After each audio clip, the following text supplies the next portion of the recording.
Member Kazalka Campbell. Here. Member Dillon. Here. Member Giannotti Fry. Here. Member Kennedy. Here. Member Lopez. Here. All right, I ask we all rise and participate in the Pledge of Allegiance.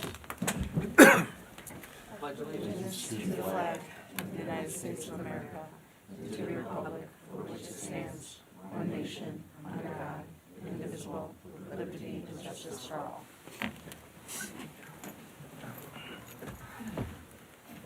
All right. Is there a motion to approve the agenda as presented? So moved. Second. All in favor? Aye. Opposed? Motion passes. All right, our next item is public participation. Do we have anyone signed up? We do not. Have Andrew here? We'll have Andrew. Welcome, Andrew. Good evening, everyone. Good evening. Good evening. As we begin the second semester, our schools are entering a really important stretch of the year. Winter sports are in the heart of their seasons, and we continue to see the dedication of our students, coaches, and staff, both in competition and in the classroom. At the same time, students are registering for classes for next year, making decisions that will shape their academic paths. And our counselors and teachers are working closely with them to ensure those choices reflect both opportunity and support. For our seniors, this is a meaningful season as decision letters from colleges and post-secondary programs are starting to arrive. It's an exciting and sometimes stressful time, and our teachers are proud to help students navigate those moments with encouragement, perspective, and guidance. On behalf of the association, I want to reiterate our appreciation for the partnership we share with the administration and the Board of Education. Teachers truly value the willingness of this district to work collaboratively, to listen, and to approach challenges as a team. That spirit of cooperation makes a real difference for staff and, most importantly, for students. Thank you. Thank you.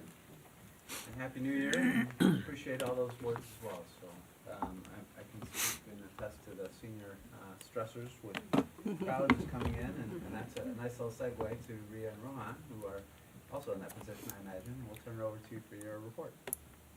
Hi everyone, I hope you all had a wonderful winter break and stayed warm throughout the cold weather.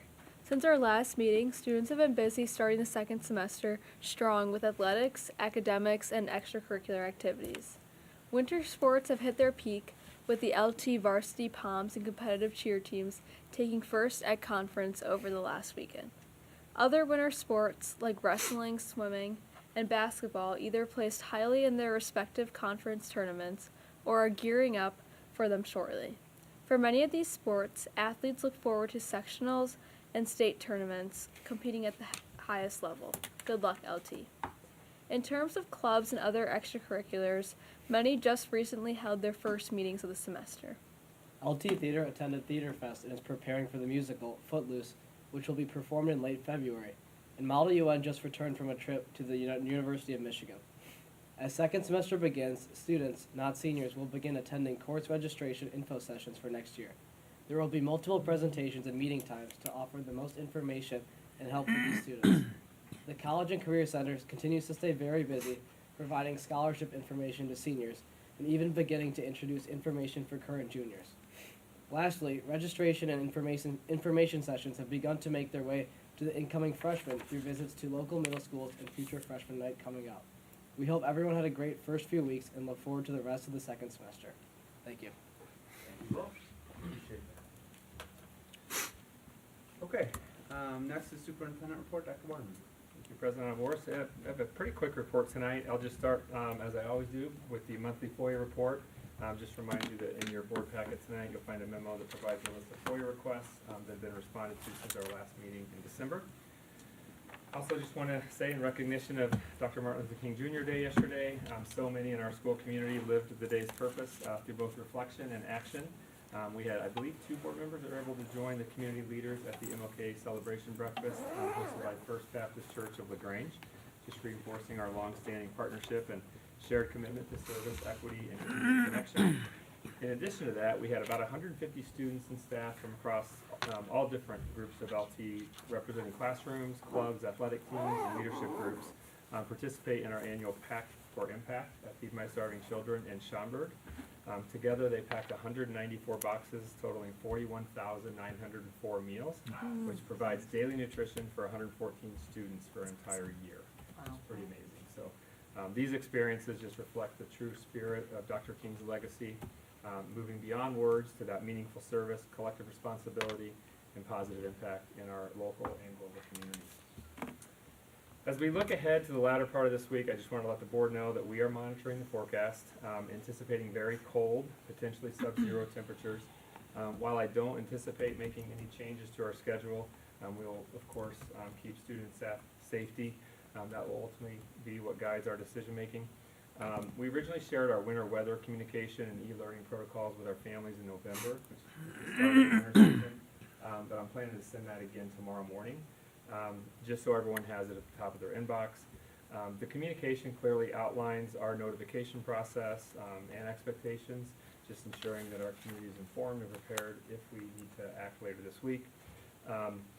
It's also really important to note that given our school calendar, we don't have the flexibility of a traditional snow day any longer. So any future closing would be, we'd implement e-learning instead. So I guess all of this is just a reminder that it is still January and we are still in Chicago. So more to come on that potentially. So other than that, that concludes my superintendent report this evening. Very good. Thank you very much.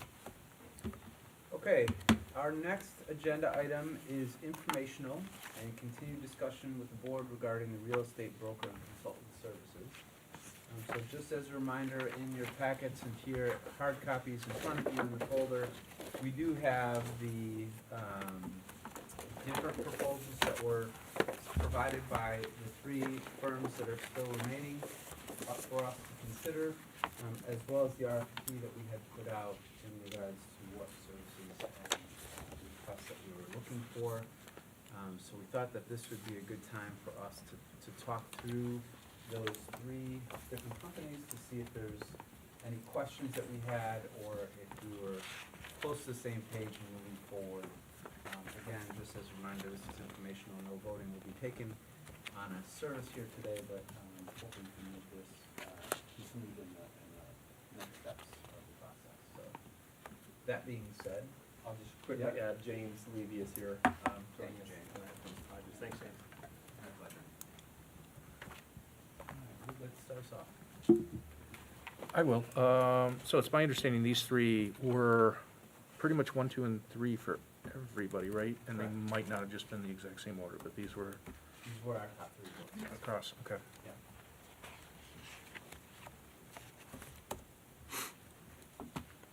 I just wanted to back it up a little bit back to the RFP and what, just want to make sure I'm still on the same page of what it was that we are looking to do. You know, some of the things that we talked about was, you know, just, I think actually after sitting with it for some time, for me personally, I feel like this property kind of speaks for itself. It's got a pretty, you know, it's pretty well known. It's been in our district for 65 plus years, whatever. And I feel like it's, you know, it's already, like I said, done its own kind of marketing, if you will.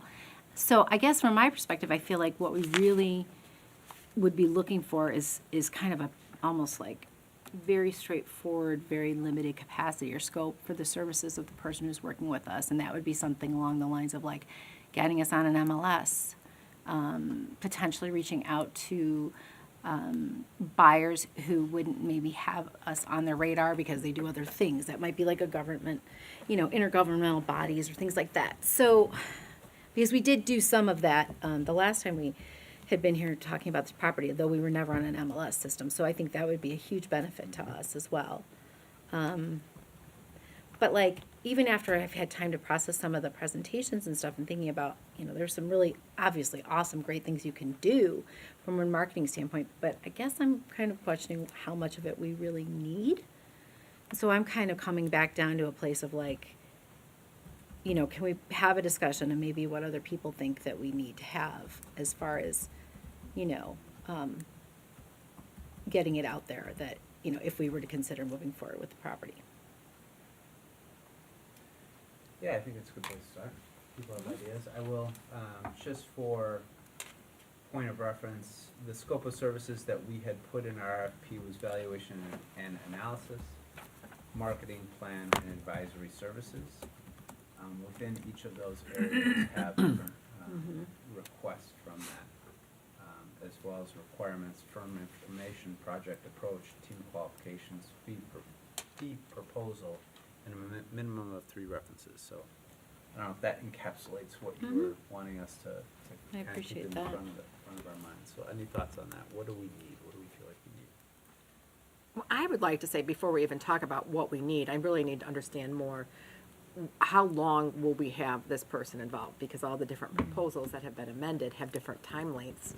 And having been through the process previously, my understanding is once we vote, if we should vote to sell the property, once there has been a vote to sell the property, I should say, it's a pretty quick process.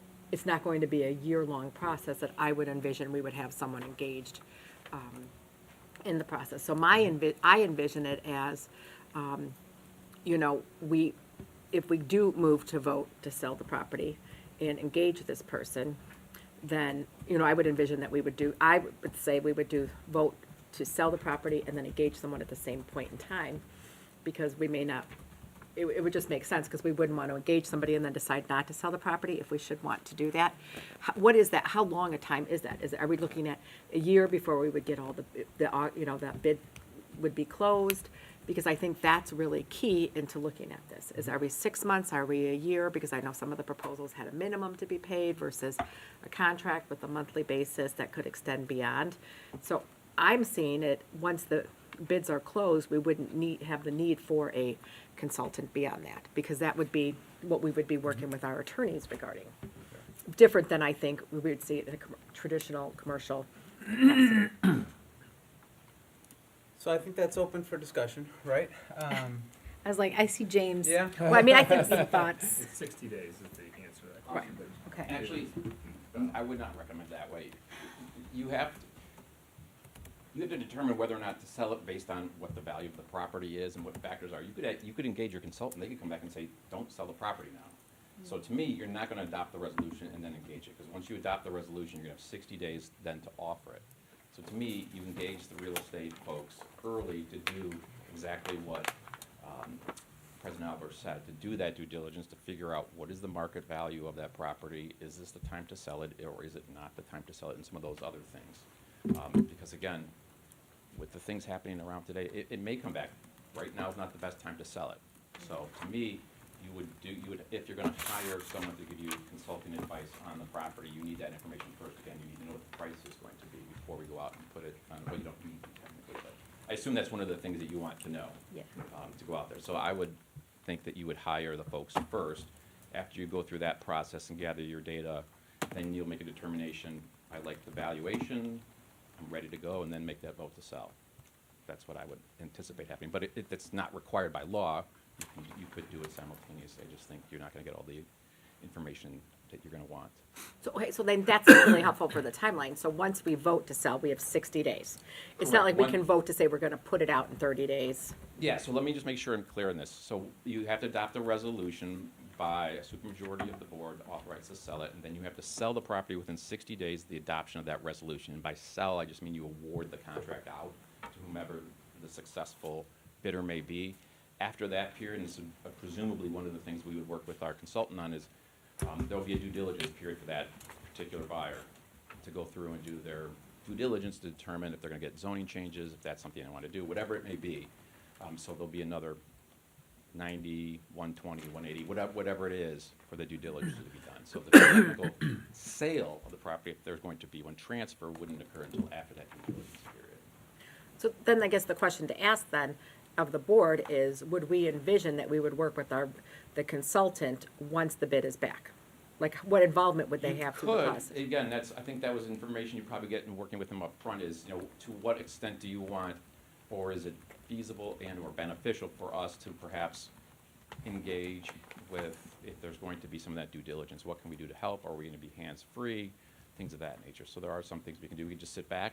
Again, it's up to them if they wanna get whatever accommodations from the village, or we can try and, work with the village and other folks. So it just depends on what that engagement's gonna look like with your consultant once we engage them. So we can choose not to have that engaged from them. We can control that, because we could have you have the involvement because I guess, like, from all the talk that we've had with this, and my understanding of it was that once we got the bids back, and then we selected the bids, then it was turned over to you and the board.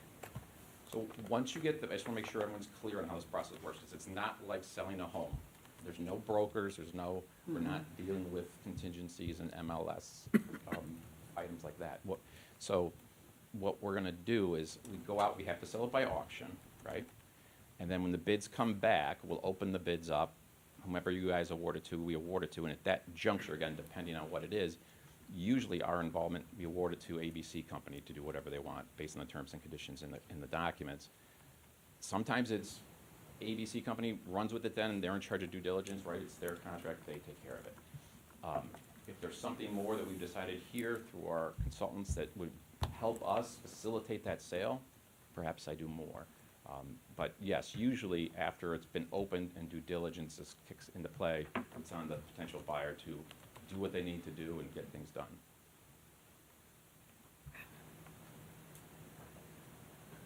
I would just put to the board then that we need to discuss how long throughout the process, what would we envision the consultant helping us with? Because that would then determine the timeline for how long we would want to engage a consultant.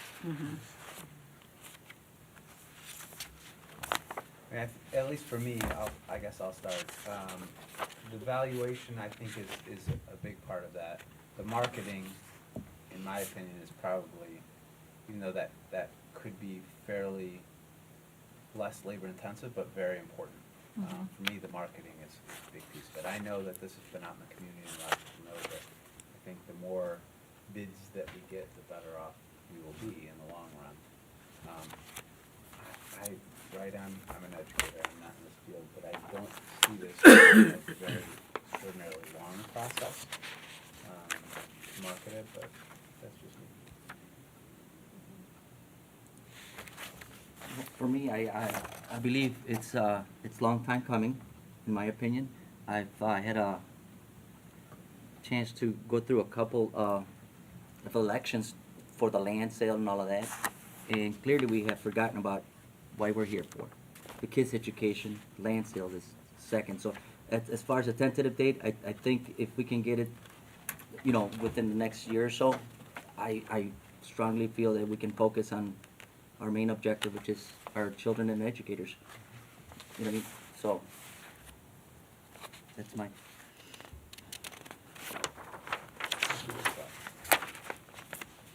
I think I strongly mirror what you just said. The valuation, like, I would sooner try to touch the moon than know what the value of that property is.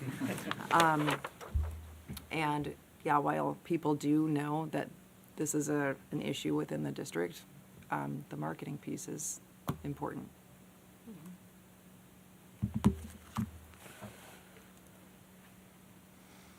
And, we can, I don't know if that kind of satisfies some of the questions Carrie and Bill that you had brought up, but maybe now is a good time to kind of talk about the 3 different companies that we have vetted and reviewed their proposals. Any thoughts on, so as of right now, we have Mohall, Beckman, and CBRE. So any thoughts to those 3? Well, yeah, I'll just throw this out there as, again, running down the numbers, so they're very all over the board. You have one that's 3% gross, which, to pick a number, if you say it sells for 20 million, that's 600,000. And yet another one that anticipated somewhere between 200 and 250. Those numbers are obviously way off. Yeah. Yeah, that's. Oh, was it? Yeah, they're flat fees now, right? Isn't that what we're looking at, not, Yep. not, Okay, not commission all right. based? Which, again, but I still think that one was significantly less than the others. I kind of am feeling the same as a few other board members that have said.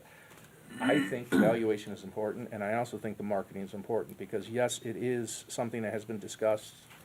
A lot of people in the area know, but what about nationally and even globally, right? Are there people out there that one or all of these consultants will know to market to that is not in our backyard, that doesn't know anything about it? That's an area too that I think is beneficial to us. And I don't know, so I kind of agree that I don't think it's gonna take long, but I wanna make sure that we get as many proposals as we can, so we can make the best decision possible. I think that's like really key. The whole thing is we want to cast the widest net that we Yeah. can. Yeah. And we don't, I mean, you know, who knows what could come in? And I would rather have all of them come in, let us decide when we get those offers in, rather than having them pre-vetted prior to getting them in. I'd rather work with someone that's casting the widest net and saying, you know what, we know, like, I'm sure some of these that are gonna come, I'm sure, like, if we get 10 bids, I'm sure 3 of them are just not gonna be realistic. You know, like, that's something that we would want for the community, to do that. I mean, I do struggle with the fact that that I feel that some of them did not follow the RFP directly with the fees that came in to really understand the whole process. So that is something that I struggle with here, that it was very clear of how the bid process works. And if somebody didn't understand that, I feel like, will we have struggles going further on if they had to resubmit in there Yeah. Not a with good what place to was start. allowed by school code. I agree. I think the real estate consultant search process, first of all, I think the RFP that was actually released was really beneficial because it enabled us to get that word out. I think the 3 that we've landed on are exceptional. They're all very well, sound experience. And I do agree with Jill that there was 2 that just didn't follow the RFP request, which is why I think we had, and James, thank you for going back to them and asking them to resubmit. I do have 2 follow-ups to that. Did we just share that information with Mo Hall, that there was a request for resubmittal from the 2, CBRE and Hiffman? Sorry, that was me. I reached out to them on behalf of the board. I did Okay. not reach out to them all. I only reached out to the 2 firms, CBRE and Hiffman, that submitted the original proposals that weren't in compliance with the school code. Got it. Okay. And did we then hear back, because I know we had 2 references for CBRE, we believe, and one of them had 3? Yes, one had 3, one had 2, and one had Hiffman 1. had 3. Eh, yeah, okay. CBRE had 2, 2. Hall had 1. And that was one of the requirements of our RFP, was to have a minimum of 3 references. Just for the record. Well, I think to clarify, we had requested 3 references for them to submit, but not necessarily to actually receive 3 written documentation of references. Meaning, like, we asked for 3 people that would say that they have followed through on their agreements, but I don't know if we I thought it was in the clarified. RFP, but I just had it up. Yeah, I've got it up. It's, Well, I mean, if we're gonna go with that standard, then not one of the 3 that we've selected followed the RFP. I was just thinking that. Because you had, Exactly. so That's if where I we're was gonna go with going. that, but I think when I'm looking at what school code allows and what we specifically asked for and what the scope was, that was not reflected by 2 of the firms that are here, that, you know, we're down to. And to me, like, this whole process and all the compliance of it, to me, is so important that who we are working with really fully understands it, and to know that our whole thing is to cast the widest net. Right. We don't need to have our buyers vetted, we don't need to know all of this, we need to have as many in as we can do. And, to me, that, you know, causes some concern or apprehension on my part Yeah, I agree. that we have that. And I think the other piece too to consider is, now that we have more comparable pricing, right? CBRE is at 90,000, if I understand this correctly, 90,000 for 6, with a 6-month commitment. Hiffman is at 120,000 for a 1-year commitment. And Mo Hall is at 45,000 with a complete, full duration of the project. So no specific timeline commitment. And it does concern me, I mean, that's why I was so focused on the timeline with here, when we're looking at, whether you have a 6-month or 1-year commitment, what is our timeline and what will we want from that involvement for them? Because if we are looking at where it's a monthly fee with a minimum month, and then we want them to come back in a year from now, when, after the due diligence, let's say there would be something changing or something like that, are we paying then every single month? and all of a sudden we've gotten to, from a 6-month period to a 12 or 15 or 18-month period, and now we're at, you know, was it 15,000 a month that we, or 10,000 a month that we've added on so much extra. So that's where I think it's really key when we talk about the timeline. That doesn't mean that we need here today to talk about when we're going to sell, you know, take a vote to sell the property. If we do, because I didn't even think about that point when you said, like, it would be better to, maybe it isn't the right time, you know, with everything going on, to say, I think you're gonna be better off in 3 years or something, you know, or 4 years or whatever to do that. But I don't know, I have apprehensions about locking us in to a contract that's ongoing for minimum standards to be set, because that's an unknown cost, and as a fiduciary to the board, to our community, I have apprehension about that. It's valid. Yeah, because a 12-month and a 6-month commitment, I mean, if this is done in 60 days, Right. we're spending a lot of money that we didn't need to spend ultimately. Right. And that's the question, if, you know, if we're done in, you know, like, once we were to take a vote to sell the property, and then it's 60 days, it's a hard 60 days, that we could be, I mean, we're burning, you know, time that and I also don't know if we want to take 3 months, let's just say, to really wait to go put it out to bid.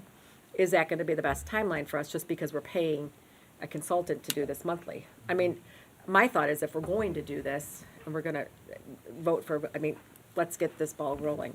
It's been how many years? If we're gonna do it, I don't know that we need a 4 or 5 month delay to actually, you know, vote to do it, to sell it the property.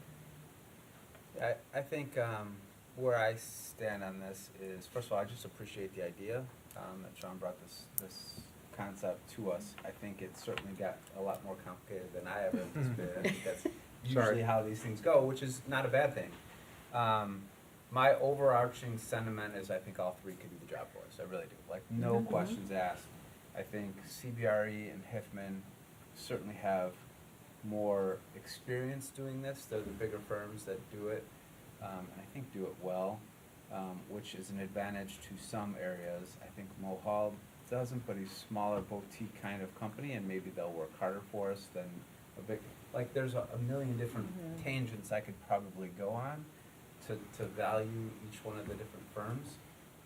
But I do think the time frame in which, and the amount of need that we have, I mean, I think each one of them has some different benefits. I don't know that we need a year. Could we go back and say, we were really set on this one and we want them to renegotiate? We could, but again, to the point made earlier, what is our timeline? Let's keep this thing moving. I'm certainly comfortable with all three. Where I'm personally leaning is either Mohall or Hiffman, but I did like CBRE and the experience and work that they've done. So I give a little caveat, but that's a little bit, at least in terms of where I'm at. Others? Yeah, I think all three can do it. They all had pros and cons. I like the fact that, I don't remember which firm it was, but they had people that were actually realistic. I saw that as a positive. I thought, okay, they would hopefully work with our best interest in mind. But, you know, at the end of the day, if you're just looking at the numbers, if you think all three can do it, for Mohall to be at the duration at 45, even if it goes a year, you know, that's significantly less money than everybody else. And it gives us the opportunity that, if I'm remembering from when the proposals, there were some things that they thought that we should do beforehand that are gonna cost some money to help the sale. Well, that leaves money for us to use for those things that aren't going to the marketing. So we can get everything done and not, you know, break the bank. So, you know, again, they were my top three, obviously, like everybody else's, but as I'm looking more and more at it, if I'm feeling as confident as I am that all three can do it, I would say go to the one that, for me personally, I would tend to look at the one that doesn't have me in a minimum duration and is gonna do the job for significantly less money. I agree. I would agree, and I do really have to say thank you, Sean, because we never came up with this before. Like, you know, hiring a consultant, and it was, I know that in the past, like, Brian, both of our Brians here, put so much time and energy into reaching out to different people. And I feel like that is really great to have someone that can list this, that can do that and take that pressure off to say, whether we reach out again to the Forest Preserve, or, you know, I mean, that was something that the community had really wanted. Does that make sense to do that? I mean, it's really great. I do think we do need a consultant to do that.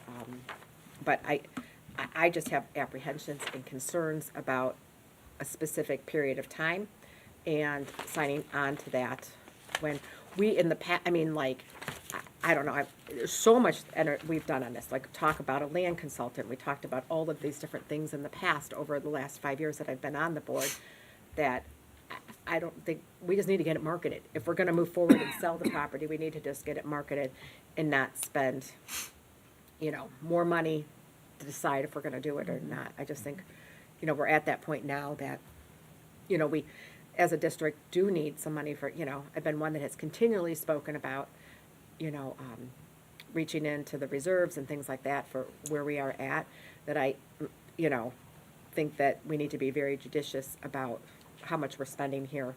So I really would endorse Mohall. I saw a lot of heads nodding. Yeah, I but- was thinking I'm coming around to, I'm thinking that way too, from that, you know, fiduciary standpoint too, about the discussion that we've had at great length for the last several months at the table, and even the history of where we were and what we really need this to have done, and what kind of investment, what financial investment are we willing to make to market this property. And I think the least financial risk to our district is probably where we're at. And based on what I said to you guys earlier, that I do already feel that it's not like we're in some remote part of the states. People are very aware. It's a very active real estate market in this area. It's, you know, people are on the pulse of things. And I think that we have that in our favor. So using that, I think, you know, again, all three can do the job. They're all qualified. They're, you know, but, you know, Mohall right now is kind of where I'm sitting.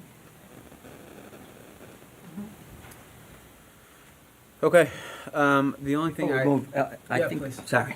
I'm sure that I speak for most of you guys that once we find out who we're hiring and all that, we're going to try to form a committee with all the entities around that area, correct? To try to make sure that everybody knows what we're doing and everything else, being as transparent as we can be as far as. So, Like the residents there, try, you know, let them know what's really happening. So. I think that's a conversation we have with whichever organization we go to, right? That's gonna be part of the conversation that we'll have to have. Okay. And I think it needs to be a board conversation too. Yeah. Um, Yeah, as a board with the Yeah, consultant. sure. Okay. And actually, I wasn't gonna go to next steps. The only thing I was gonna, Oh, sorry. no, that's okay, please. Is my only thought, recommendation is before we obviously go too far into this, I'd like to get more reference checks. Okay.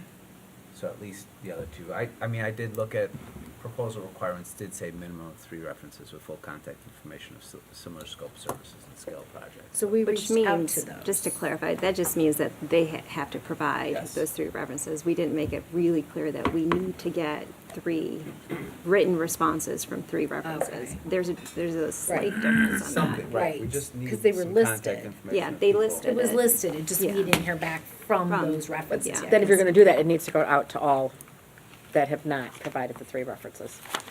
Which would be Well- CBRE and Mohall. Mohall. But I guess that's the question, are we wanting to continue engaging with those 2, or are we looking to move forward with Mohall? My perspective on this, and again, just based on the full spectrum of the experience in the process, and the financial commitment, I'm leaning towards Mohall as well. Right. Right, so for clarification, so we have 3 from well, No, just to clarify, so we They- have received 3 references from Hiffman, we have received 2 from CBRE, and we've received 1 from Mohall. All right, I'm looking They at it right listed now, it three says references. references, and it's got, In the proposal. Yeah, they Yeah. listed. Versus. Oh, in the proposal, they all listed three, but we've received responses to those reference requests from the three. gotcha, okay, okay. I was confused, I thought you meant that he had only supplied us with one. No. So I Okay. guess to that point, though, are we saying that they did meet the requirements of the? Yes, they all And met are the we- I think that's a requirement. really good clarification point. Yes. Yes, I was reading it Yes. differently.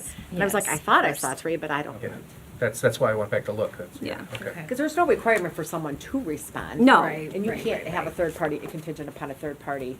I mean, and I would think if someone was going to disapprove of someone, It would be on the record. You'd hear that. Yeah. they would chime in. Yeah, So I don't know, then maybe the question needs to be asked, do we even need to go back for that, to have them resubmit? But I'm gonna say no, based upon the clarification of that. No, I agree. Then I think our only obligation is to make sure that we've made contact with the three listed references and make sure that there's no red flags. Brian, can you confirm that you have made contact? We've made Yeah. contact Yeah. with three, we've received one response. Are you Okay. talking about for all three firms or just Mohawk? For Mohawk. Yeah, we have reached out twice to all three, the reference checks that they provided. One responded back in December. I emailed him on Friday and said we've only received one. He said he was gonna reach out again to them, we've not received any responses yet. Oh, that's great to hear. Okay, that's great. Good, then, So are we comfortable after making contact with the other two references to move forward with drafting a proposal with Mohawk? Would we be making more contact with the other references if Brian's already followed up? I don't.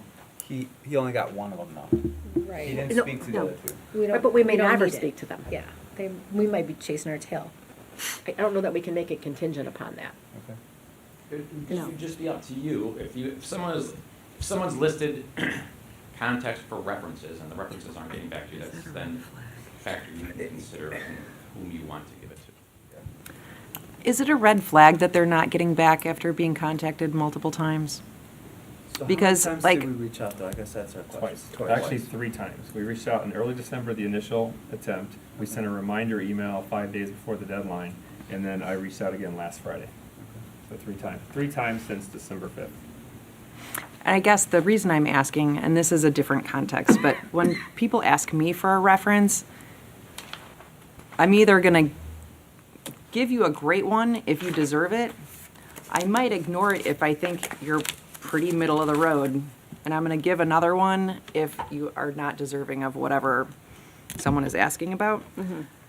And I guess the indifference of these references might mean that their experience was less than. It wasn't awful, but it wasn't amazing or terrible. yeah. I don't know that I'm willing to go there, but I am troubled that they haven't gotten back to us. I mean, there could be a litany of reasons why they haven't gotten back to us, but it is a little. holidays. You're also looking at 2 of the references from Ohio are political. When you're looking at some of that, you know what I'm saying, to say something. I would say, I would never No. give, even if someone emailed me, no matter what, I would always say something positive. If I didn't respond, I would never respond with something negative. I would be concerned, you know what I mean, about saying anything, so I would just say sometimes, like, if you're looking at, like, the village of South Holland, like, I don't know who responded with Mohall, but, I mean, there could be clear reasons. I mean, and I'm just gonna say, I would never, it doesn't matter who it is, I'd say, I might take a little more effort into saying something glowingly positive, but I would say, had a really nice experience, you know, if I was pushed, you know, to come to shove here. I mean, it could be that you have some of these, like, when you're looking at the South Suburban Land Bank, they could have 3,000 emails a day and not have the capacity to respond. That was the one who responded. That was one, oh, there you go. So there you go, so, I was just about to look that up. I was like, who responded? But yeah, but I don't, I mean, So I guess that's why I said what I said. I think it would behoove us to try and hear from at least the other two, and or if there's some reason as to why they think that they are not gonna give us a recommendation, if there's other people for us to consider. That's just where I'm at. And that's to say, if Brian hears from them, because we just called again on Friday, right? You just called on Friday. If we hear from somebody by Wednesday, and Brian tells us all, he got us 3 of them. Yeah, just to clarify, I didn't call anyone Friday. Or I email. simply emailed Mo Hall. He said he would reach out to them and prompt them to respond. We've not received any responses yet. He's been responsive to you, though, when you email him? Okay. Because I think that, that's the other thing is, again, going back to what we need, you know, I think as long as the person who's working for us is being responsive to us, Right. that's really what matters. And if they think that's a will good point. do the things that we ask of them and deliver on that, then that's all we need. And I don't know, as long as when if Brian reaches out to him and he's responding to him, that's what's important, to keep on the timeliness of things, to me. Otherwise, we're gonna be splitting hairs over, you know, every last little thing, because again, we knew we weren't really comparing complete apples to apples here.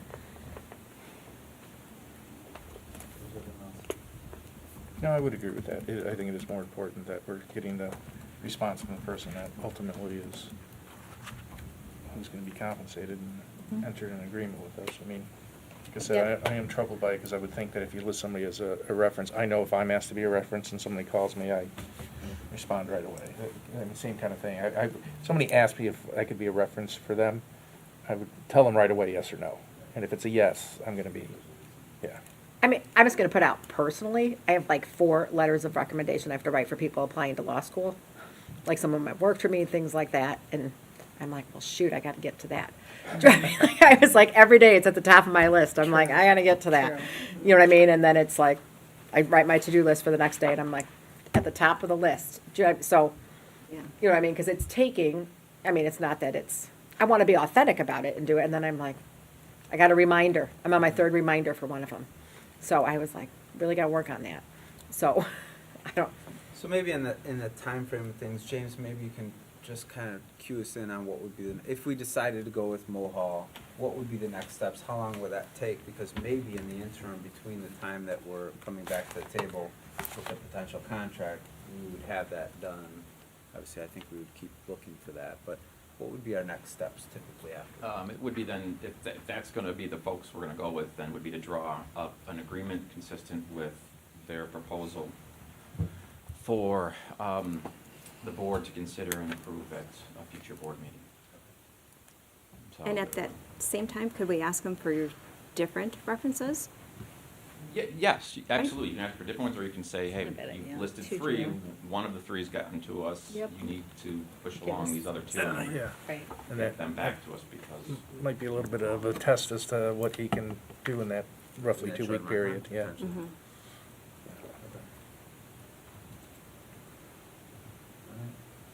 So we're good to move forward. Yes. Terms and conditions for this contract. Yes.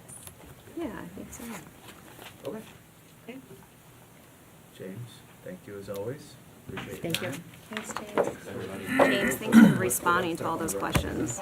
That was a lot. So, let's memorialize that. If now and the time at which we will draft the contract for the board to sign, if you can reach out to Mohall and ask for either the other 2 references to reach out to us, or if they have other references they want us to consider.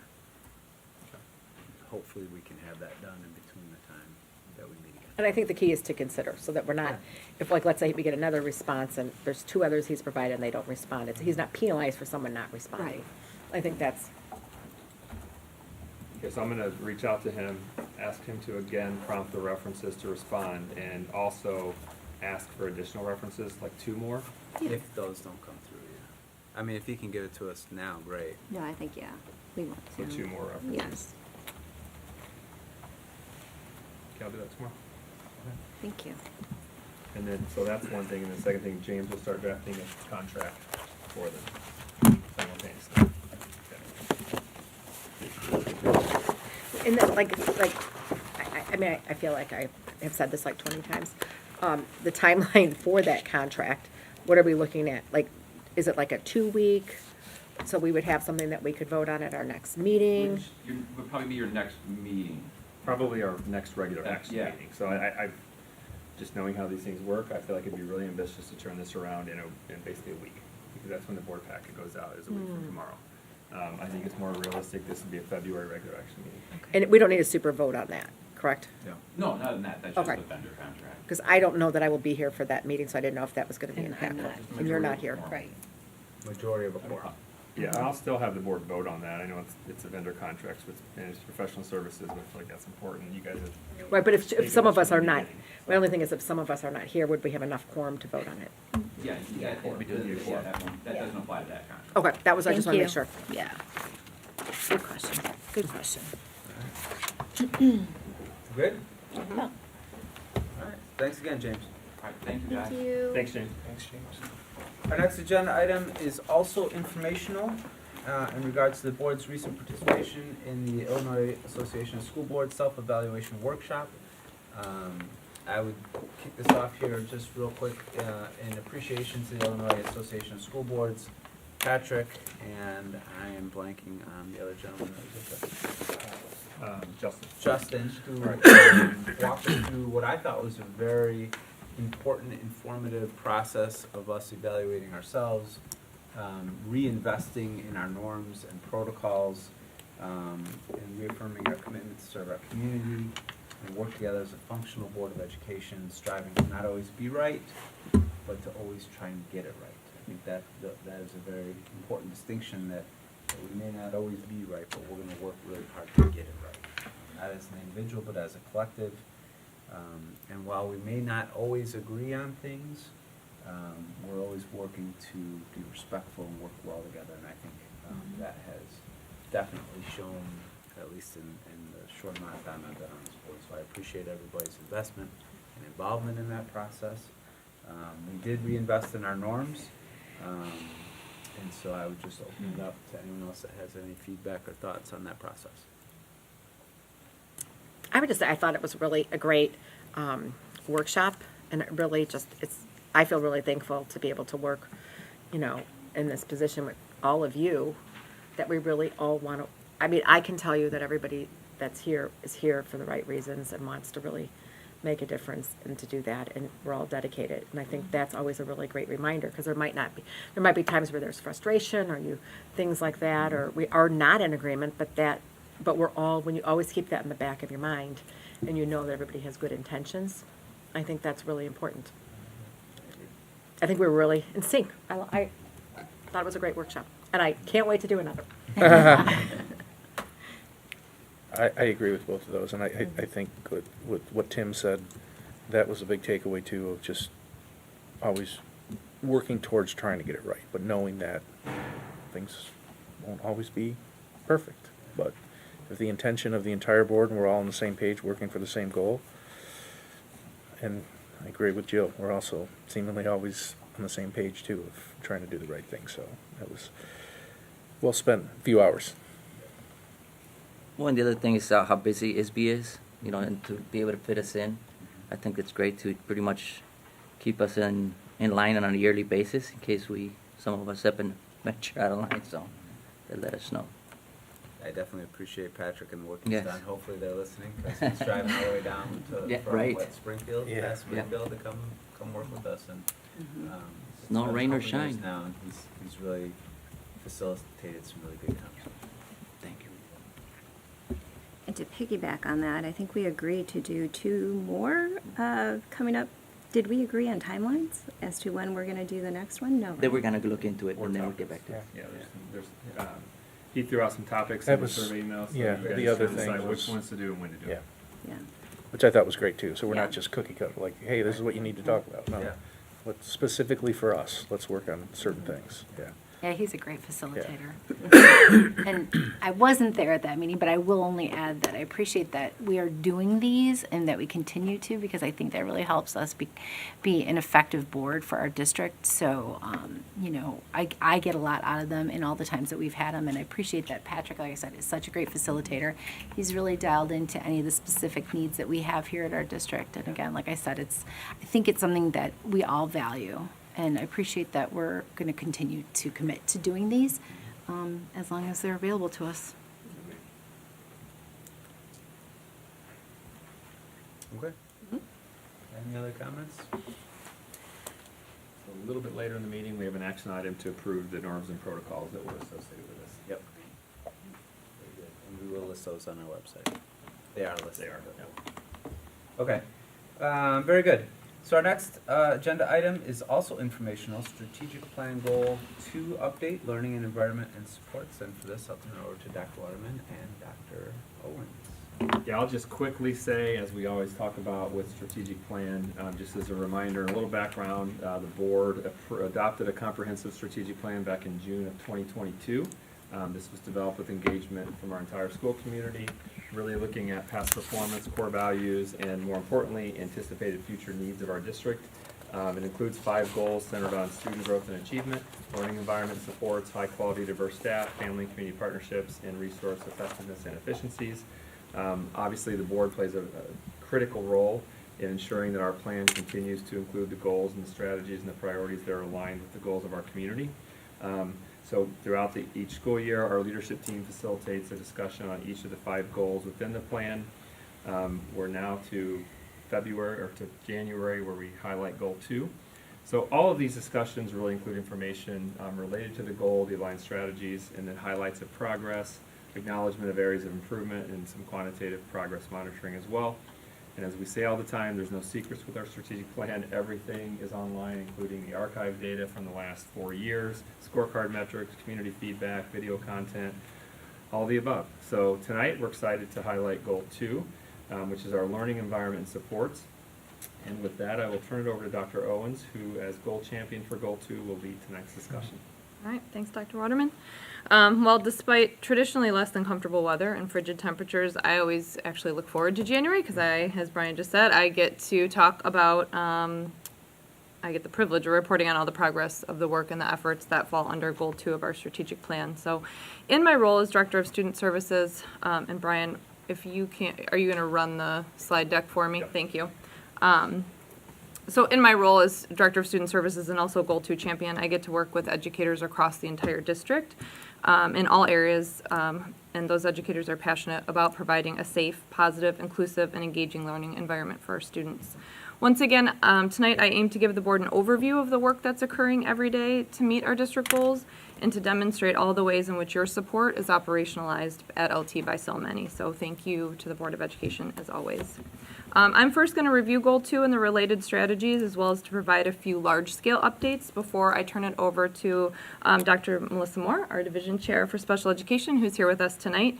Those of you that have been at these updates before know that we try to highlight one aspect of our goals at each of these, and so tonight Melissa's going to lead us through a deeper look at our special education programming and continuum of services. I think the last time Melissa was here to speak on a similar topic was before we even implemented this consistent strategic planning reporting format, so it's been a while. So it's going to be wonderful for all of you to get an update on all the great things happening in her division. So in the past, Brian, if you can go to the next slide. In the past, I have included multiple slides that make up the detailed task list for Goal 2, which has probably been completely overwhelming and included what seemed like 40,000 different items that we're working on.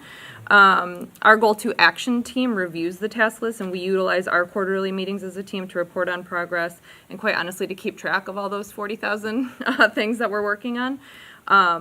So the list does change, primarily as student needs dictate. And I do think that's a major strength of our overall strategic plan as well. Those large-scale and long-term goals remain focused.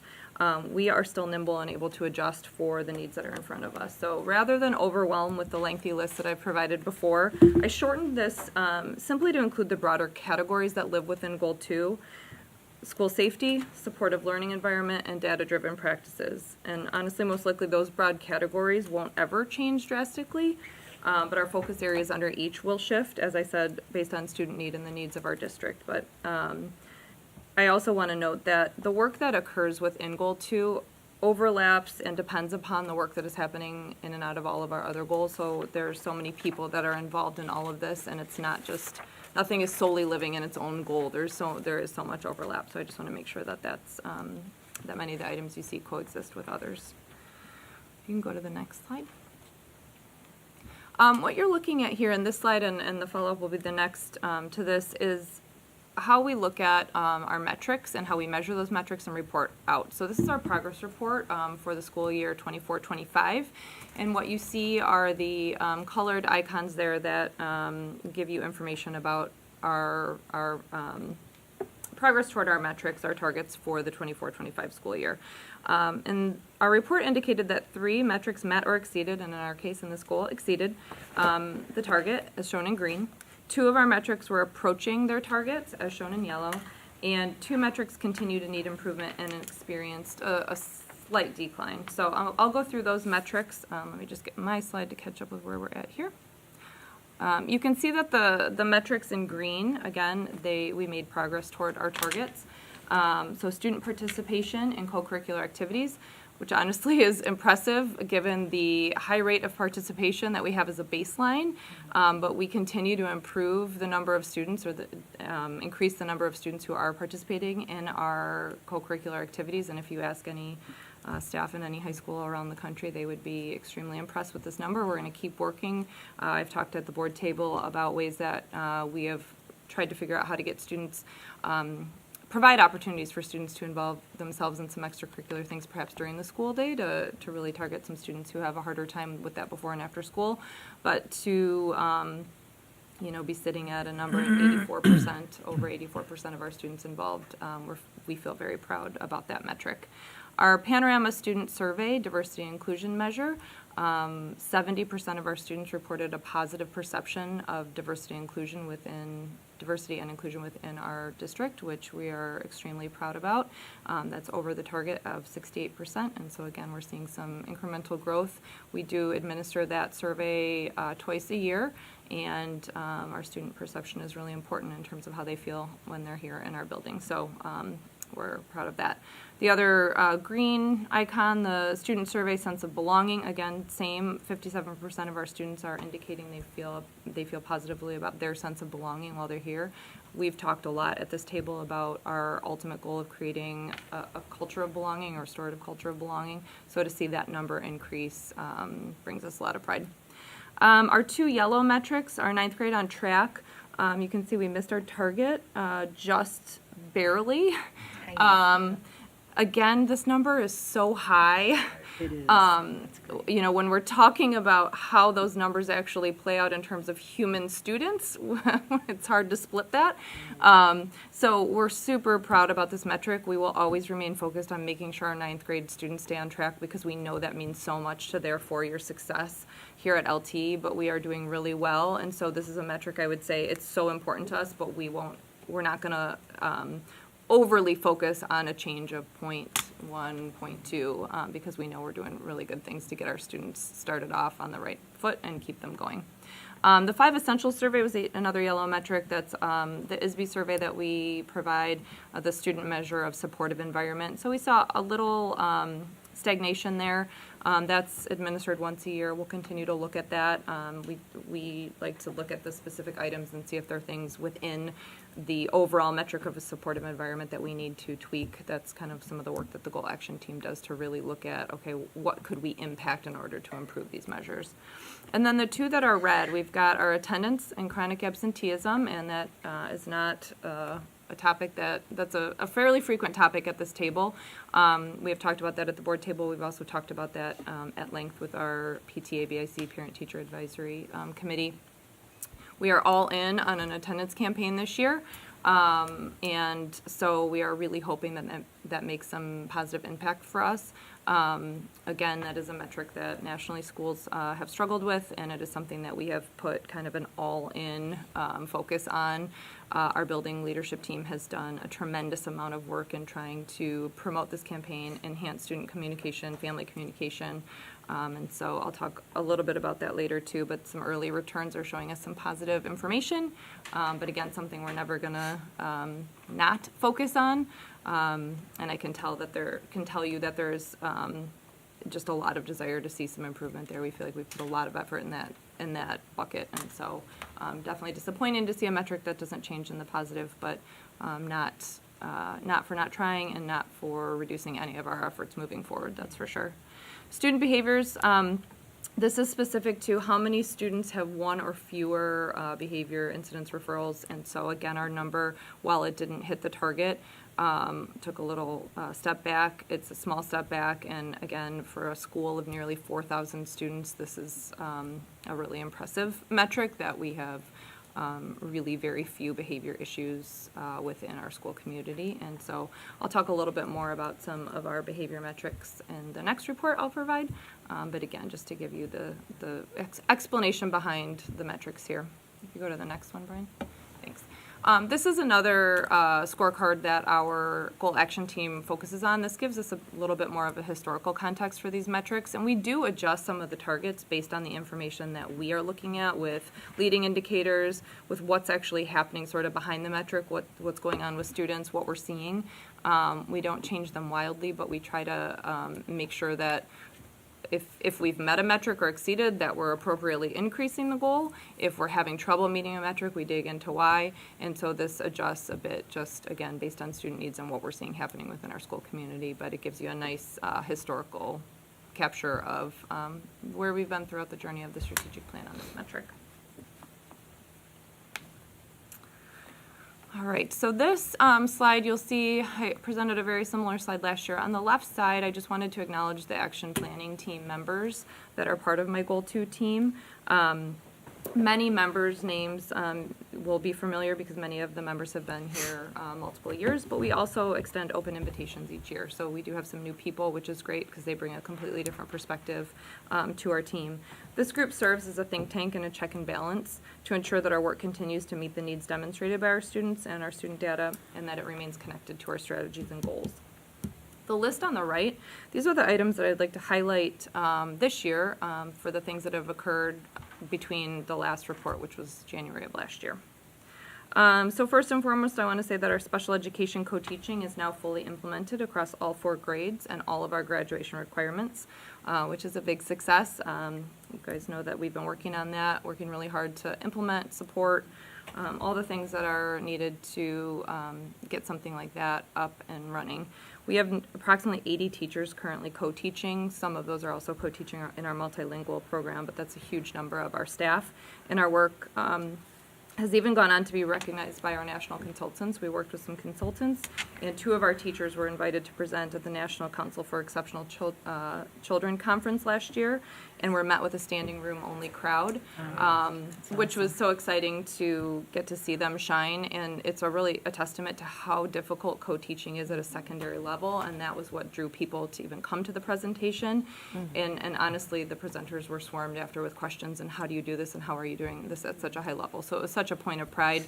We'll be doing something similar at this year's conference, and so we don't like to do anything halfway here at LT, so I feel like anytime we enter into something new, we want to make sure we're doing it at the highest level, and we just remain committed to supporting our teachers through really challenging but really rewarding work. Student outcomes are improving within our co-teaching model, and 2/3 of our special education students approximately are recommended for at least 1 co-taught class, so it is a service delivery model that's necessary and very beneficial for our students. Our multilingual program continues to grow. We've added an additional educator to specifically address the needs of our dually identified students. That means students who are both multilingual and special education students. This year, this has been achieved with a push-in model with the educator. We're going to continue to review our student needs, and that will drive the structure of that, whether it remains push-in, whether we have to adjust. We were able to work with the schedules and the staff member schedule and the student schedule, and have him in and out of different classrooms. So that's been really, really helpful. Our signs of suicide screener, we've talked about that last year. That was our in-depth highlight with student services. We're in our 2nd year of implementation, and it will again be delivered to our sophomore and senior students, so we're catching 2 new classes of students. It's a really powerful program. I'm lucky enough to sit in the room with the group that's doing all of the things, monitoring the screeners that are coming in, and then mobilizing to make sure they address whatever's coming up. And it's scary to think about, but we've intervened on multiple students where there was absolutely no information identified prior to that screener that there was concerns either with the school staff or family. On the other hand, our numbers go a little lower than the national average, and I feel like that's a testament to the relationships that our staff have with students, and so many of our staff are already aware when they see a student name, yep, I know exactly what's going on with this person, I've talked with parents, they've connected in with this service. But the purpose of the screener is to provide education to our students and staff and also to catch students who may be struggling without showing any signs, and we've been able to do that. And so to be in the room when that's happening is really powerful. We appreciate our partnership for that with the Physical Welfare Division, who helped to deliver those lessons within the PE classes. And then, of course, the Student Services staff, it's an all-hands-on-deck kind of situation for those days. It just takes a lot of logistical planning, and there's a lot of moving parts. So, our North and South Campus Associate Principals, Sarah Smith and Greg Gardner, are now Certified Comprehensive School Threat Assessment Guide, or CSTAG trainers. So utilization of a research-based threat assessment process is an essential part of our system of school safety. We started working with CSTAG about 4 years ago. We went through some initial training with a trainer from that company, and then we were able to send Sarah and Greg to get that training to become internal trainers for our building. And so it's really comforting to know that they have that training and are able to support their teams at each campus. It's also nice to have people on campus that can train all new staff that come in, administrators, and do the refresher training that's required. So that's been wonderful that they've been really part of that. Like I said before, we launched the We Are Present, We Are Engaged, We Are LT attendance campaign to take that all-in approach to improving chronic absenteeism. This campaign includes everything from signage and increased enhanced communication with students and families.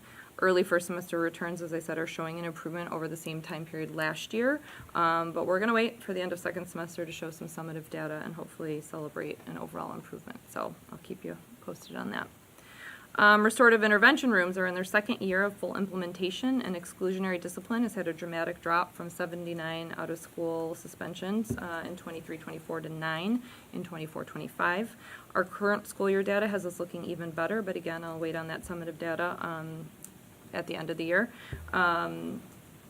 And I'm going to be sharing more about our exclusionary discipline in the report that's coming next, so more on that. We continue to utilize Panorama and 5 Essentials data and have combined that at times with student focus groups to glean even more information. We just want to continue to keep promoting and providing resources for that climate and culture of belonging for our students and our staff. We administer those surveys twice. We've seen some really nice gains, as was presented earlier, so those are good metrics for us and measures for us to look at. The LT Amplify Equity and Mental Health Conference was held for the second year at LT for LT students. This conference was a wonderful concept from Dr. Rowe, and I've had the opportunity to partner with her to create a day that is designed to allow students to hear from speakers, engage in dialogue, and really process, I'll call it the joys and challenges of being an adolescent in this day and age. The theme was student voice this year, and we get recommendations for the students who attend from teachers all across the district, and really looking for students who demonstrate leadership, and maybe they don't demonstrate leadership in the way that every student always, or the traditional way, but they are showing a lot of signs of leadership, and so we get such a diverse crowd of students coming, and it's just, it's such an awesome day. So approximately 80 students and 20 staff members participate, and it's just really an affirming day for everybody who's there. So a real bright spot. That was in November of this year.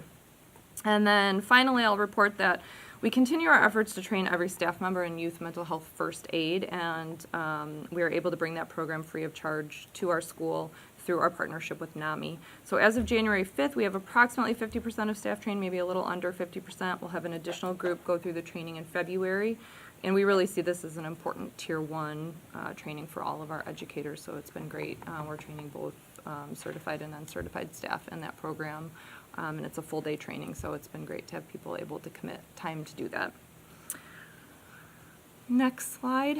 This is just an overview. I know for some this is a repeat of a slide you've seen before, but just to encapsulate all of what Student Services in District 204 is, and I just want to point out the addition, the really exciting addition this year to the chart of our school psychologists that were added to our Student Services division.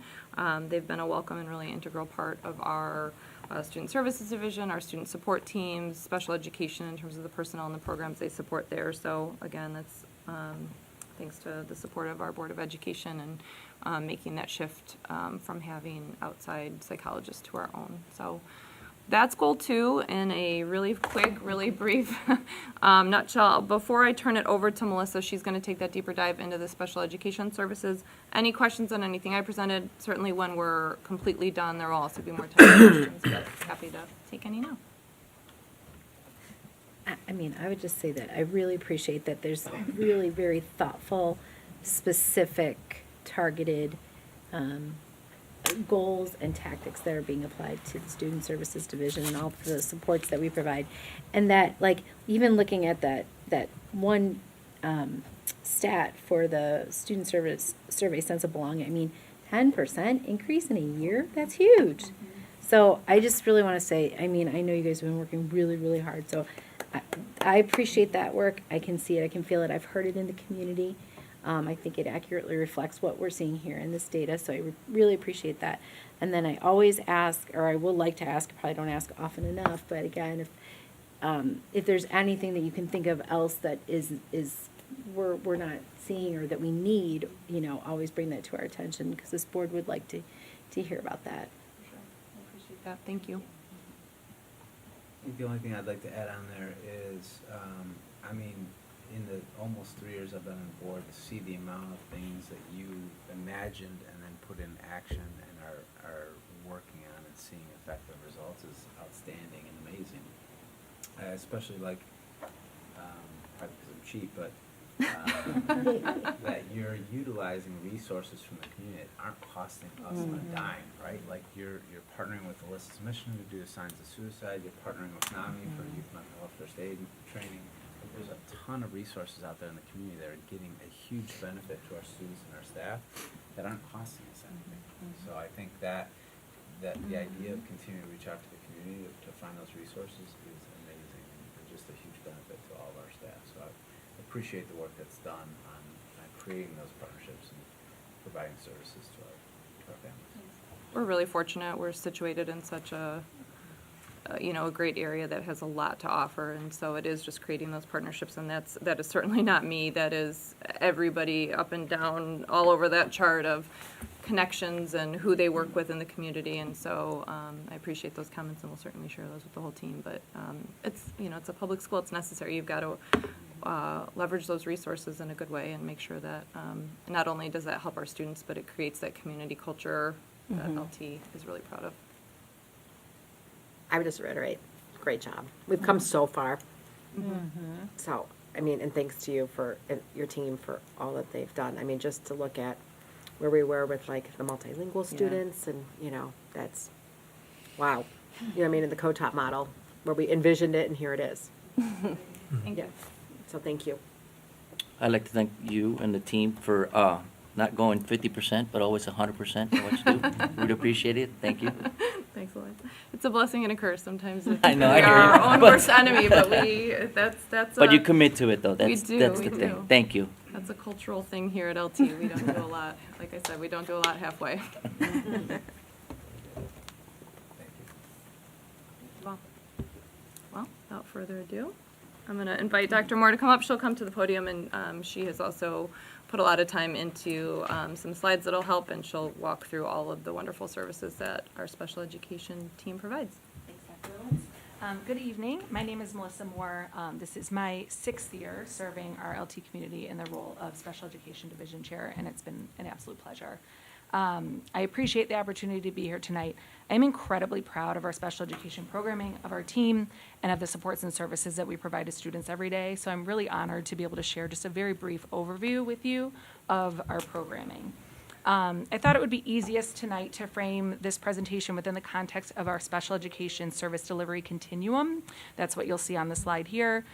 School districts are required to offer a continuum of placement options ranging from general education to specialized programming outside of general education, and when needed, more intensive settings outside of a student's home school. Dr. Rodman, if you would advance the slide. So starting on the left side of our service delivery continuum, you'll find general education, which represents our least restrictive environment, or the environment that provides the greatest access for our students with disabilities to non-disabled peers. That's how that continuum of least to most restrictive goes.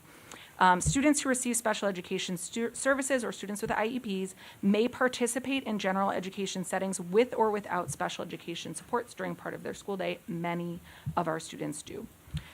For students who require special education supports in the general education setting, these supports might be provided via accommodations, modifications, and/or supplementary aids. There may also be consultation with a special education teacher and/or a related service provider, such as many of the team members that I listed here, social workers, speech language pathologists, et cetera. At LT, those related service providers might be LT staff members, or they might be providers from LADSI or CASE, our partner special education cooperatives. Dr. Waterman, if you would advance the slide, thank you. So then moving along on our continuum, still within the general education environment, Dr. Owens mentioned before that LT added our co-teaching programming to our continuum of special education services beginning in the 2022-23 school year through the support, obviously, of our Board of Education, our administration, our faculty, and our families. Co-teaching allows for the provision of specially designed instruction within the general education environment. So we're able to meet students' goals. A special education teacher can make sure that they're providing the necessary instruction and supports, but within the gen ed setting. As of this school year, as we mentioned before, LTHS offers all core graduation requirements as co-taught courses, which is a huge point of pride for us.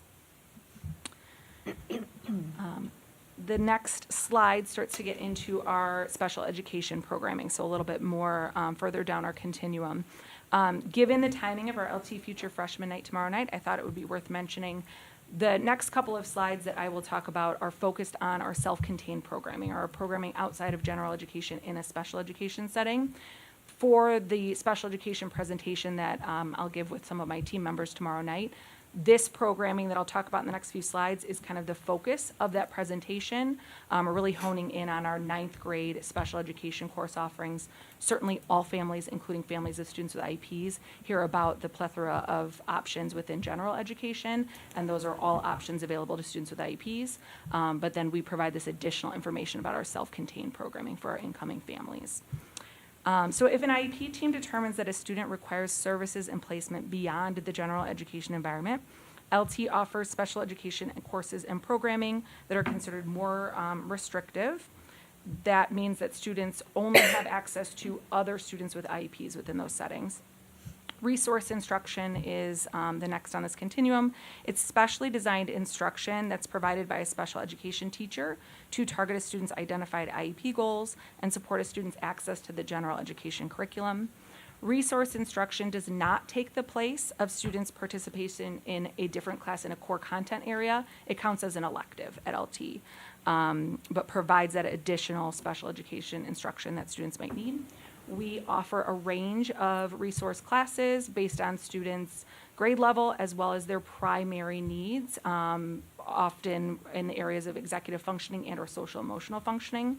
We're also, for the first time next year, offering a resource class that focuses specifically on supporting students with their goals with their post-secondary exploration. So really looking into what are their next steps at LT and making sure they leave here ready for those.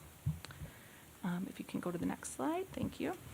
So continuing to focus on our self-contained programming, an IEP team might determine that a student requires specially designed instruction in a self-contained environment for one or more content area classes. So in these cases, LT offers a number of special education programming options to meet a range of student needs, and I'm hoping to at least provide some familiarity with how we call those within our, or label those within our setting. So one of the self-contained course types at LT includes cross-categorical special education classes. These are classes that are aligned with the general education curriculum, but modified in order to meet students' individual learning needs. We provide cross-categorical classes for all of our core graduation requirements. Another similar course type that you might hear and see within our APG are our personal social development classes, or PSD classes. Like cross-categorical classes, PSD classes are aligned with the general education curriculum and modified to meet students' individual learning needs, but the focus within those classes is really on meeting students' social and emotional needs. A third self-contained program type offered at LT includes our Learning Independence for Everyday, or LIFE programming. These classes provide individual instruction in foundational academic and functional skills. One change worth noting from this school year is that our LIFE classes have traditionally been offered at one campus. For the first time this school year, we have life courses offered at both campuses with students attending their appropriate grade level campus. So that's been really exciting, and certainly with a tremendous amount of support and consideration from our teachers and all of our staff. Within the last few years, we've also added to our programming adaptive physical education and elective courses that are paired with general education peer leader classes, and that's been really an incredible addition to our programming for both general education and special education students.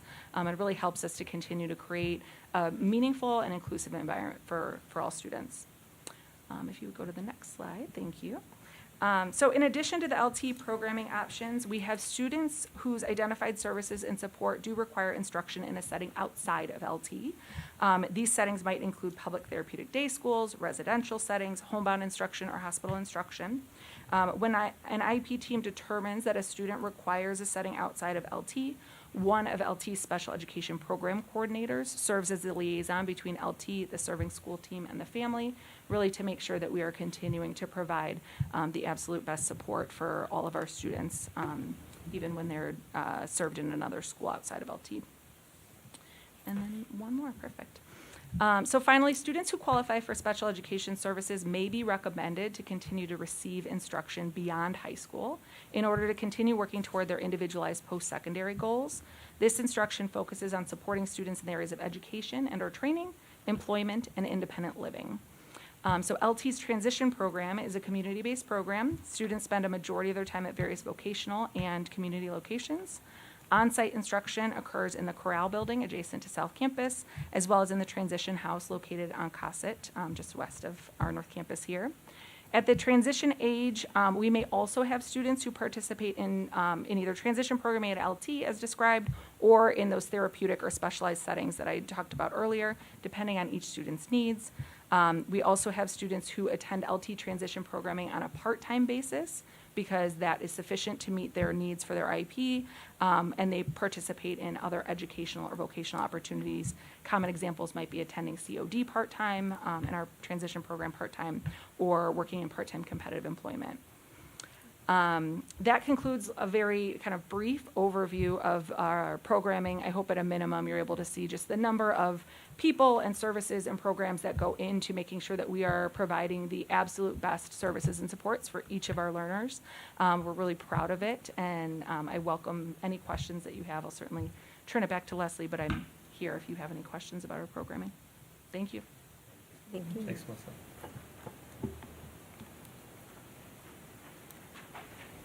Wow, it's a lot. I think I would just say that, I think you guys have been working over the last few years too to make some adjustments and tweak and kind of, and really do some more segmentation that probably need to be done to meet people on individual needs. I'm just curious, because I hear a lot about more like post-secondary college levels, colleges looking to accept students who've had IEPs in the past and helping to get them through some of their like undergraduate type programs and stuff. Do we partner with other schools that do that? Do we have like a funnel? Where does that fall into the process? Are you hearing things about that? I'd love to know a little bit more about that if you have information on that. So it's hard to capture all of the additions and the people and all of the things that we're doing. One of the additions we made to our programming this year is we shifted some FTE into a role for a transition specialist. And so we have a teacher who's serving specifically in that role to work with our 9th through 12th grade families, as well as all of our school team members. So one thing that we have always done is plan for students post-secondary and what it is that they're looking to do. But to your point, some of the offerings that are available have expanded tremendously, which is amazing. But it's a lot of work to be able to keep up with all of the information and to do some of the legwork to find out specifics for each student. I mean, it's similar to, what we see happening in our College and Career Resource Center. There's a lot of work that goes into all of the research and providing that information. So our transition specialist has really been helping us to provide additional programming opportunities. We've added some in-day and some after-school programming for families and invited families to come in and learn about the different types of programs available both at colleges as well as in other community agencies. We're going to be holding a community agency resource fair coming up in the next couple of months. And so we're really looking to expand the information and the programmings because it's a lot to sort through for our families. Yeah, and that's exactly what I was thinking about, though, is it is a lot for them to sort through. And it's also like, sometimes I don't think they know where to look or to go and get those things. And if they can come to our school as the place to be able to see what their child's life looks like beyond high school, because that's just so important. And this is the last sort of, I always say the last stop, it's not, but it's the launching pad of what it looks like for the rest of their life. And so having us as that resource would be huge. And isn't there a program that we partner with where we do have our students that have gotten like internships and then even gone on to get some jobs? I'm thinking, was that was it? We had that, or that was part of it. Okay. Yeah, Project Search is a program that we have access to. It's a nationwide program, but we have access to it via our partnership with LADSI. Okay. And so we can refer students in their last year of transition. So that might be their first year outside of high school. They're deciding, I'm only doing 1 year of transition, it's going to be Project Search. Or it might be, I spend multiple years in transition, and then my last year, I participate in Project Search. And it's really a kind of business centric program where you have multiple stakeholders who are helping students to identify potential job opportunities after this year-long job coached internship that they have. So yeah, it's great to be able to provide these very niche programs to meet the various needs of our students. It sounds like it takes a lot of people even here internally to be able to service and provide that. Okay, yeah, listening to that. Yeah, again, I think about the access of supports that our students have, right? I could be in an instructional level course in one content area, I could be in gen ed in the other, I can be in a co-taught, right? So the availability of resources for our students, especially with the addition of co-taught classes, is profound, right? That's so important for our students to be able to have access to different models based on their own individual needs. So I definitely applaud all the work that's being done.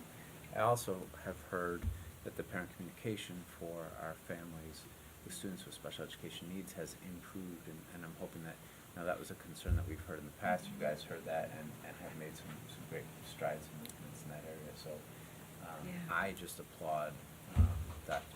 Moore and Dr. Owens, the work that you have done for the last couple of years to really improve and increase the access for our students.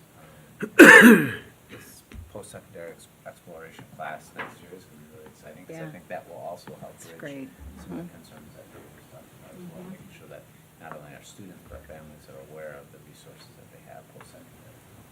Thank you. Appreciate your comments. Thank you guys, really appreciate it. I just had one additional, again, just incredible work, student services, the entire team. Thank you so much for all that you do for our school community. I am just curious, with the various different surveys that go out to the families, do we segment the feedback for special education families and to try to kind of peel back a little bit in terms of what they may be asking for and how that differs from the general population? Is that something that we might have, maybe we've done, and that's much of what's informed the evolution of the program? I'd have to go and look at the 5 essentials to see if families are given the opportunity to mark if their student has needs within special education or otherwise. I know that there are some specific surveys that go, that we work with LADSI and the state on giving straight to our families with students in special education that glean some information about the services and also what they feel they need. So we do look at those, and those are separate, completely separate from any other more general survey. Am I missing Yeah, any? and that special education specific survey that we give annually goes not only to families, but we also send it out to our staff, special education and general education. And it asks questions about what professional development they need, et cetera, to be able to support diverse learners. Great. So we glean some great information that's really specific to special education. Oh, that's wonderful to hear.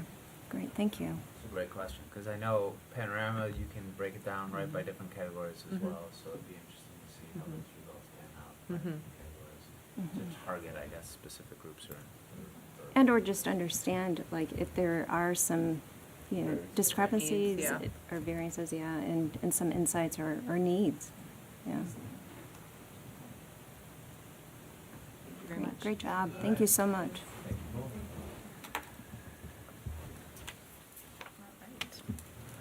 That's all we have, unless there's any other questions that we can answer Thank on, you. on those topics. That's a lot. It is a lot. There's a lot that's being done. So again, thank you for all the work that you've been doing, all the work that you are continuing to not be satisfied with. And pushing yourselves forward even further to make things a Keep wonderful place for our students to be. So thank you. We're good? Exceptional, yeah. All right. Then we will move on to our next agenda item, which is the consideration of approval of the updated 25-26 Board of Education norms and protocols. Can we have a motion? Any discussion first, I should say? I think we kind of hit this already on the front end. Can I just make a Sure. quick comment? I just wanted to give a shout out to Marilyn, because she's Yes.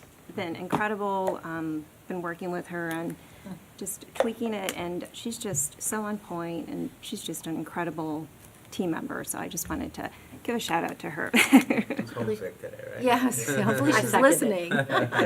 Yeah, exactly. She'll have to listen to this later, though, right? That's right. Yeah. Well Be a little said. nugget Pass that for her. along, Brian. Be sure Well, that she knows that she's appreciated here. You're doing a Great. good job too, Dr. Waterman. Fair, very fair. Yeah. I do have a question. Yeah.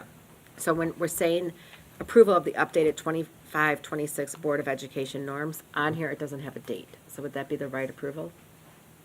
It does. No, it doesn't at the top. It says District 24 Board Norms and Protocols. On the The title. signature But at the page. bottom Yeah, it we- says updated, doesn't Yeah, it? we need to update the signature page, because this is for this August, to be today's date. But Why- we could put a date on that. Actually, it says updated 1/7/2026. Yeah, It it's does on at the bottom, but, Where's the top one? but that's what it is. But shouldn't the title be to match it?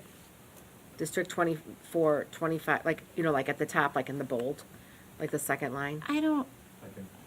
Because if we're approving like that, here you mean? because it doesn't say All the way at 25. the top in the heading? Yeah, like it's District 24 Board Norms and Protocols is what we're approving, but here it's saying updated 25-26, but on the footer, it does say 1/7 of 26, we updated it. I just, so if we needed to reference it of what it was, I mean, For it's the totally school year. semantics, I mean. 2025, 26. You can have it say whatever you want to say. You're like, just go crazy. Can't, I like, think it's up to you okay. guys. As, I just mean, think as it would long as be- it has the updated date, I feel But then like. but we're approving the 25-26, but So this that meaning isn't that it's for 25-26. next year. I would say the updated version dated something. Missing where you're, can you show me? So like, scroll, like to the footer, see how the Oh. footer is? Updated 1/7, we're saying 25-26, so what is that referring to if we update it on 1/7/26? I mean, I Like, probably- when does it take effect, is what you're saying? No, I mean, that's when we updated it, but we're approving under B1, under action, the updated 25-26 Board of Education norms and protocols, but So if maybe we're- we change that. that's what I'm, what like, we're- when we make the motion for it, it should just be updated, Board of Norms and Education norms and protocols. I And you think can we should even say remove. dated, whatever the date Oh, is. remove, Oh. you're talking about in the Yeah. motion. In the or- Yeah, the motion, motion. Correct. yeah. Not Okay, on the what it document says there. itself. I just want to make sure what we're referring to, because it doesn't say, we wouldn't be able to link up There documents. you I mean, we go, know, being but an attorney. I think I'm just, Ah. I mean, the attorney in me is just, Yeah. can't control On myself. fire. Semantics. I'm sorry. I think Usually that's, I'm not like picky like that, but I just wouldn't. it Yeah, just- I think if you make the amend and how we approve it in the action item, that should be Yeah. okay. If we have, you're right, in the motion, we can Yeah. make it, Yeah. it's still gonna be signed and agreed Yeah. upon in the, after the motion is. But then we'll need to change then the signature page. Brian Yeah. noted I'll that. change I didn't even look at that far. I was just thinking the motion that we were doing, what is that approving? Got it. That was it. Sounds good. Other than that, I have no issues. Anything else? All right, here we go. Can we have a motion to approve the updated LTHS Board of Education norms and protocols as presented? So moved. Second? Brian, will you please call the roll? Member Kozalka Campbell, Yes. Member Dillon, Yes. Member Giannotti Fry, Yes. Member Kennedy, Yes. Member Lopez, Yes. Member Beta Daniels, Yes. Member Alvorst.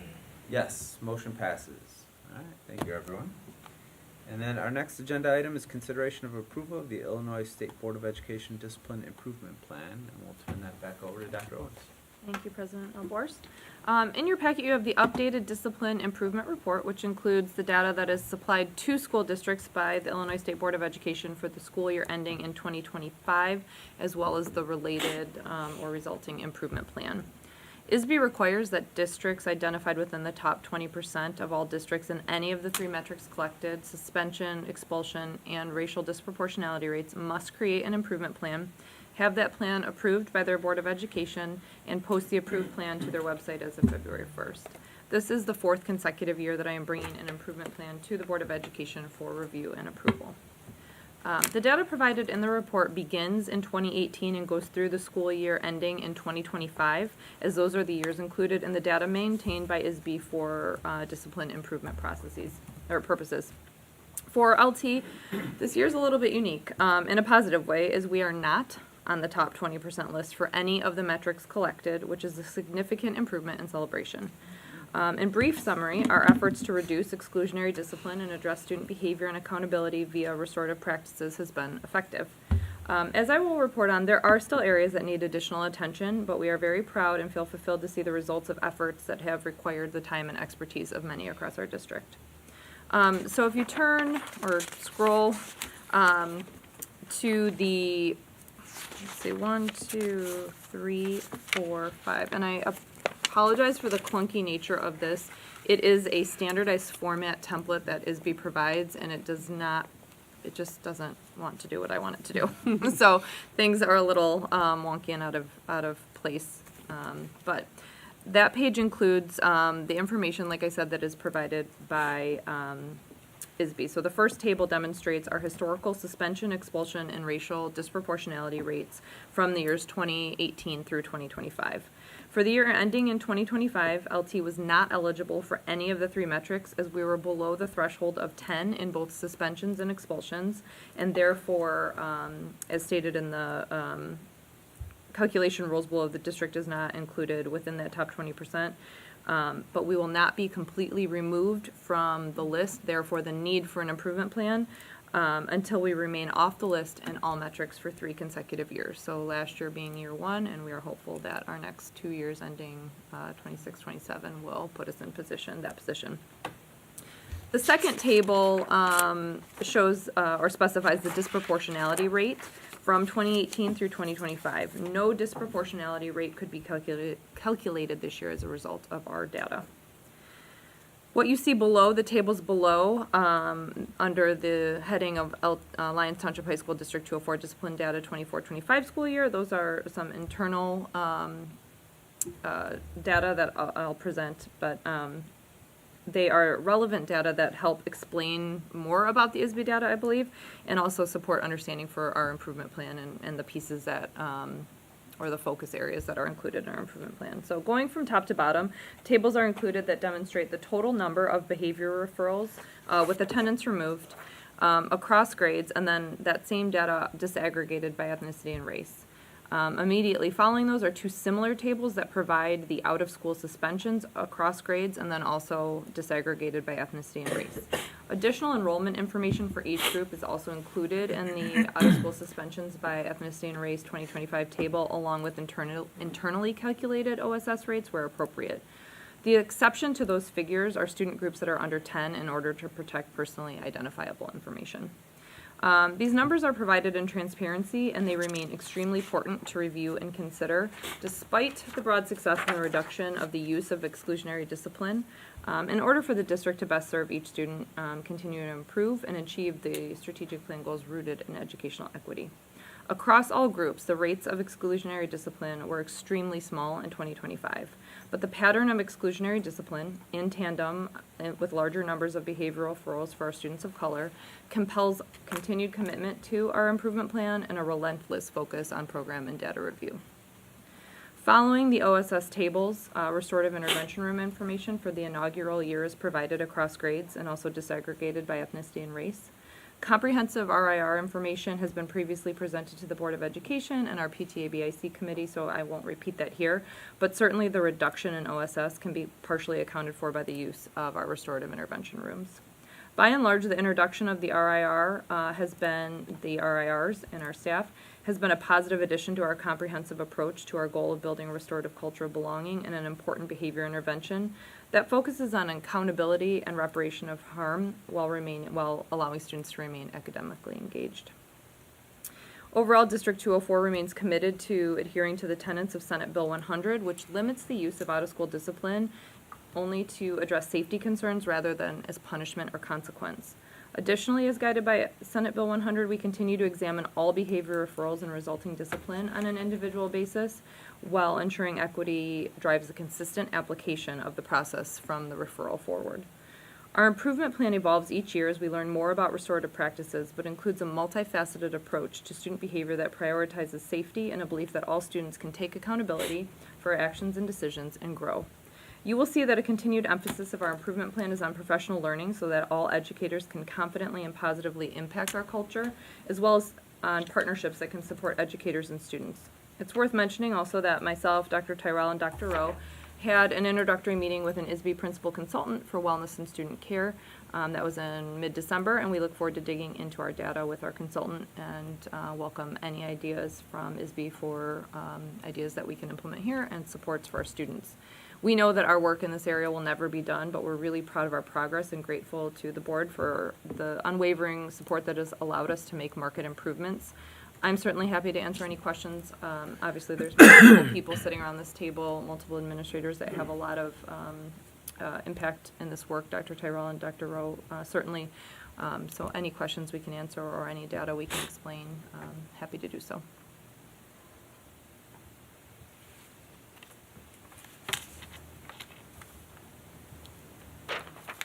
Okay. I've got some, but I'm waiting. Go ahead. I'm always waiting. All right.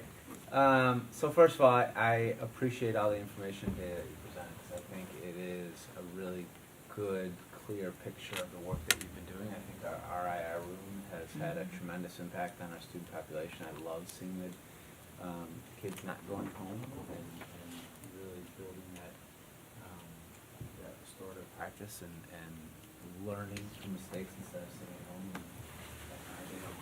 I was watching Jerry Springer, right? Like you're actually in school learning, you're giving back and learning how to not do those things again.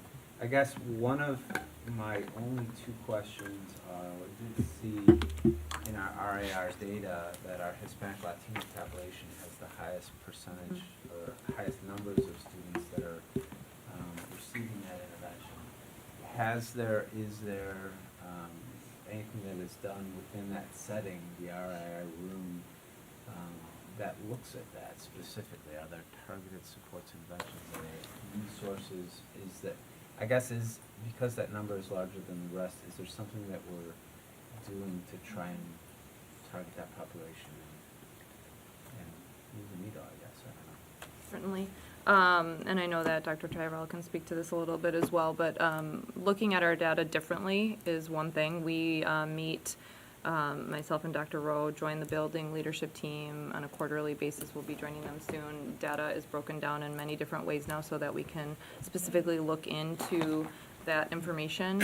Again, like I stated, it's obvious in these, the RIR events. It's also obvious in referrals, and so it's really important for us to look at that information and say, is there something that's amiss here, or what haven't we provided either to the students or to staff in order to work best with all of our students? So it's not just, I guess to answer your question, Tim, it's not just within the RIR, but it's across building leadership and with all of our staff, and we certainly know that that's a population of students who are needing of support or needing of something that in previous years potentially we were not providing. And so again, it's such a multifaceted approach. It's hard to say we see this referral, these referrals, we're going to target just discipline or just behavior. It comes through every avenue we can possibly think of, and that's creating a better culture here of support, inclusion, and then everything flowing from that. So I don't know if that specifically answers your question, but, and I don't know if Dr. Tyrell or Dr. Rowe would add to that. I think the one thing I was thinking about is, unfortunately you can have, what are kids struggling with? And then I think watching that team, really it is a wraparound approach that is occurring. And so sometimes it can be like, what is that, what has occurred, where kids have risen, to be like a concern and they've received those resources. And I feel like that team, our specialists, really go about that in a really comprehensive wraparound approach way. So when those students are there, and we do understand that kiddos can have very unique experiences, and I think the piece is how they are responding in a culturally responsive way of knowing what their needs are, so that hopefully the goal has been that they are not returning, and if so, it's because that has been a place that they have another resource, so in a proactive way. And so I think that's a lot of what we've been seeing, and I know they're working on looking at some of that data, like keeping that with how their kids are doing.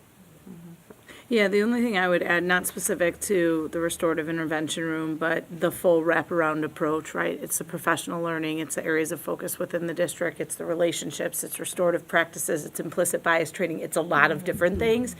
We do look at, as Dr. Owen shared, the disproportionality that exists in all levels of discipline data. That's suspension, that's restorative intervention room placement, that's general referral as well. And we've seen, certainly we still have disproportionate data, but we, when we key in and look at our Hispanic students at large and our Hispanic male students, we have closed the gap a little bit over the course of the last couple of years. So we have, for the first time when comparing last year's data to this year's, we are starting to see less disproportionality within that data. And so there are some gains. They're not as big as we would like to see, but there are some gains in that area, which is a positive thing. And can it be attributed to one thing? No. It's a comprehensive approach, and we certainly have a long way to go as well. I'll reiterate, I love that you guys are not ever giving up and always pushing to make it better, so I think that's definitely an important piece. And then my only other question, unless there's something specific to that anybody else want to jump in on, was the ISB principal consultant. Can you tell us a little bit about what that involves or entails, or how we think that's going to I have only a bit of information. This is a new support that ISB is reaching out to any school that remains on the top 20% list. So again, we remain on that list even though we didn't meet the metrics this year until we have those 3 consecutive years. So any school that was included on that list received an invitation from the consultant to say ISB would like to try to support schools who are on this list. So the only meeting we had was our first introductory meeting. It was very brief. We had to meet the consultant, and we provided him with our report. He sent the next invitation. I believe it's early February. We are meeting with him, and that came with a survey to give more information and data about our school.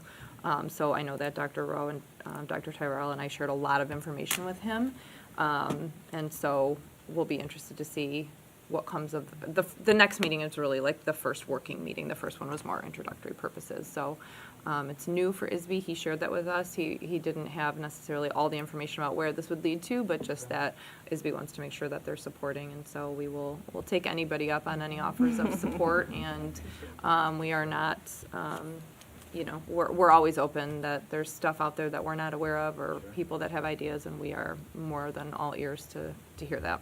Yeah, and we specifically asked towards the end of the meeting, and I think Dr. O asked, like, are there, if there are resources and supports, programs, things that we would benefit from, given your experience with other districts, given our data set, please, like, we would love to see those resources, because just as we were talking about utilizing community resources, if they have knowledge of other districts that have resources that really could be valuable for us, working with partners in that way could be very valuable. And so we specifically kind of pressed, like, if there are resources, if there are things that we should be considering, please, based on our local data, here's the things that we've done, but please share those with us so that we can Not look. in competition for students. Yeah, right? we can look and see if these work in practice here, right?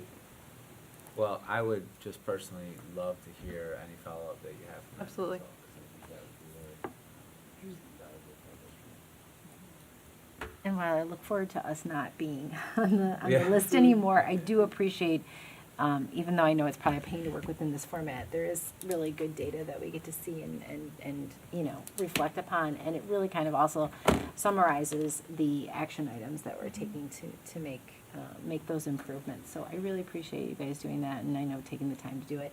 I'm also glad to hear that if the state is setting expectations, that they are going to then hopefully reach out and provide some valuable resources to the district too, because I mean, that's a big part of it, right? We do what we can here, but if this, the state has an investment in us too as a public education provider. So I'm glad to hear that they hopefully will be able to give you guys some other additional resources and support. Absolutely.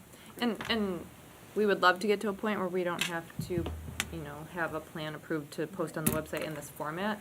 But I don't see a future in which we wouldn't have some type of format to report on this and look at What we're this and doing, do all the data review. That is happening, and it's in the memo. But just to reiterate, data review on all student metrics is happening all the time across many different teams. So it's not unique just to this one time a year where we pull out, all of that. There's So anything super surprising here, I think, for us even, that you haven't been keeping us informed Sure. along the way. So And Dr. appreciate that Tyrell you do that. provides updates to our school community, and so we have really committed to transparency in this area, and it's important that we're constantly reviewing this, and we'll always have targets and metrics that we're trying to achieve, and that won't go away if ISB, says that we're off the list. helps or our when we kids, don't. helps our community, helps our Absolutely. families. Thank you. Jill? I just have a question. Jill. It's probably, I don't know, because I have trouble with these charts. I don't know why. So I'm putting it out there right now. You can just tell me if I'm missing it. So when I'm looking at, following up what Tim said, so it's on page 35 of our packet, the total behavioral referrals by ethnicity and race. Mm-hmm. Would it be, just maybe for me, helpful, because, our population changes each year? Would it be, I think it might be helpful just going forward, if we put in there, what is the percentage of the student body? Because we look at it, it's, For the referral piece, for any of them that don't have the percentage on there, it just might be helpful. Even when you look at total behavioral referrals by grade, to have that percentage in there. So but I was specifically looking for it by ethnicity and race at the bottom of page, in our packet 35, that it might be helpful, even though we're looking at 2 or more races under 7 of being 131, okay, that might be, with students that identify with that could be 80% of those students. in the referral, you're speaking back to the referral piece to break that same. Right, because percentage we down. look Sure. at that, I look at that and I'm like, oh, 131 doesn't seem terrible when we're looking at whites students that are 1259, but that 1250 I'm just throwing out a number, I have no idea, of that, might be 20%, whereas the 131 might be 80%. Sure. So that would just be my, But then also too, one time I think we brought this up, but can you get counted in Multiple as times multiple for referrals referral. for one person though, right? For sure. So that number of 13 whatever, might really only be 900. It could be or something. fewer students Right, make up right. that. And we So- have that information. We look at that very frequently internally, but we could certainly provide that's what I'm a just breakdown wondering, for that. I don't know, maybe that's not even a helpful metric and maybe it's just me, so, that's okay too. But I'm, when we look at the Hispanic Latino, obviously that's alarming because that's the highest number for all of them. But is that within that 1,466? Is, sorry, go ahead. oh no, maybe you probably are gonna No, chime in better. What I was gonna say is, because I think you're right, if you go down to OSS by ethnicity and race page down below that, it talks about total, percentage of total enrollment. Mm-hmm. So you could use the referral and compare it to that, but I Yeah. think what you're saying is just, can you have a percentage of total enrollment side by side by the referrals? We have it down below where it might Right. just, And maybe I- it's not helpful, I don't know, maybe it's. No, I hear you. And to break that down of the referrals, how many students make up that number of referrals, Right. and then what's that percentage? So Right. that could be expanded. Right, certainly. that was just my thought, because when I'm looking down, when we come down to the next page where you have 2 or more races at referrals of 131, right, we have a percentage there, but then, this is where I probably don't understand it, under 1, the Hispanic Latino students, you have, total enrollment is 960, like 965, but then you have the 131 and the 131 match there, but they don't match otherwise, and it's just me probably not understanding the chart. I don't think it's that. I think I did not provide that information specifically that you're asking for the referral, so that we could So the expand chart to 131, when you're looking at total enrollment of 131, it just happens chance. I think it just happens to be. That's where I was so yes. confused. Okay, like I Yes. was trying to compare it. Yes, It yes. just is a random, like, coincidence. It's either a random coincidence or for that particular category of students, it was a one-to-one. Got it. Okay, that's why I was just, because I was Referral seeing. equaled one. Right, because student. even when you look at referrals, the total referrals is 3147, but then you come down, and then you have total enrollment of 3640, so it's a different metric then. Right. Okay. Because there are some students who have more than one referral, and some students Got who it. simply have one. So yeah, we could certainly expand that chart to include that. We have that information, we look at that information, and if it provides important context, I think that's helpful. Okay. I would just think maybe, like, follow it up in your, I don't know, maybe it's only helpful for me, or maybe it won't be when I see it, I don't know, but thank you. Just something I thought about as we were going through. I mean, piggybacking on the referrals, one of the questions that I had was, are there any initial insights or thoughts as to why the number of referrals have increased year over year? Just initial sense of what may be happening, what may be influenced some of that behavior. Yeah, I can start and then please jump in. I think we've seen over the course of the last couple of years and areas of prioritization or focus that we've called attention to or like recommitted to, we've seen an increase. So an example with that is, like last year, we had a focus on an incremental change with respect to cell phones in the classroom, right? So now we're focusing on it, we're going all in. We have an approach where we're saying cell phones in the classroom will not be part of the instructional environment. We have a method for how we respond. First, teacher communication with the student, teacher contact home, involving the assistant principal, and then it goes from there. So sometimes when you focus on something and you're doing it collectively as a group, you'll see an initial increase in numbers. We would expect that. Over the last few years, we've really emphasized students carrying IDs. So we saw an initial uptick in no ID referrals over the course of the last couple of years. First period tardies is an example that we've seen with our scan system. We've cut back, but we still have a big percentage of our tardies are from first period. So sometimes, when you are prioritizing or focusing on something, you see a bit of an uptick. I will say and I shared some data through my weekly communication this week, after one semester this year, that trajectory is changing a little bit.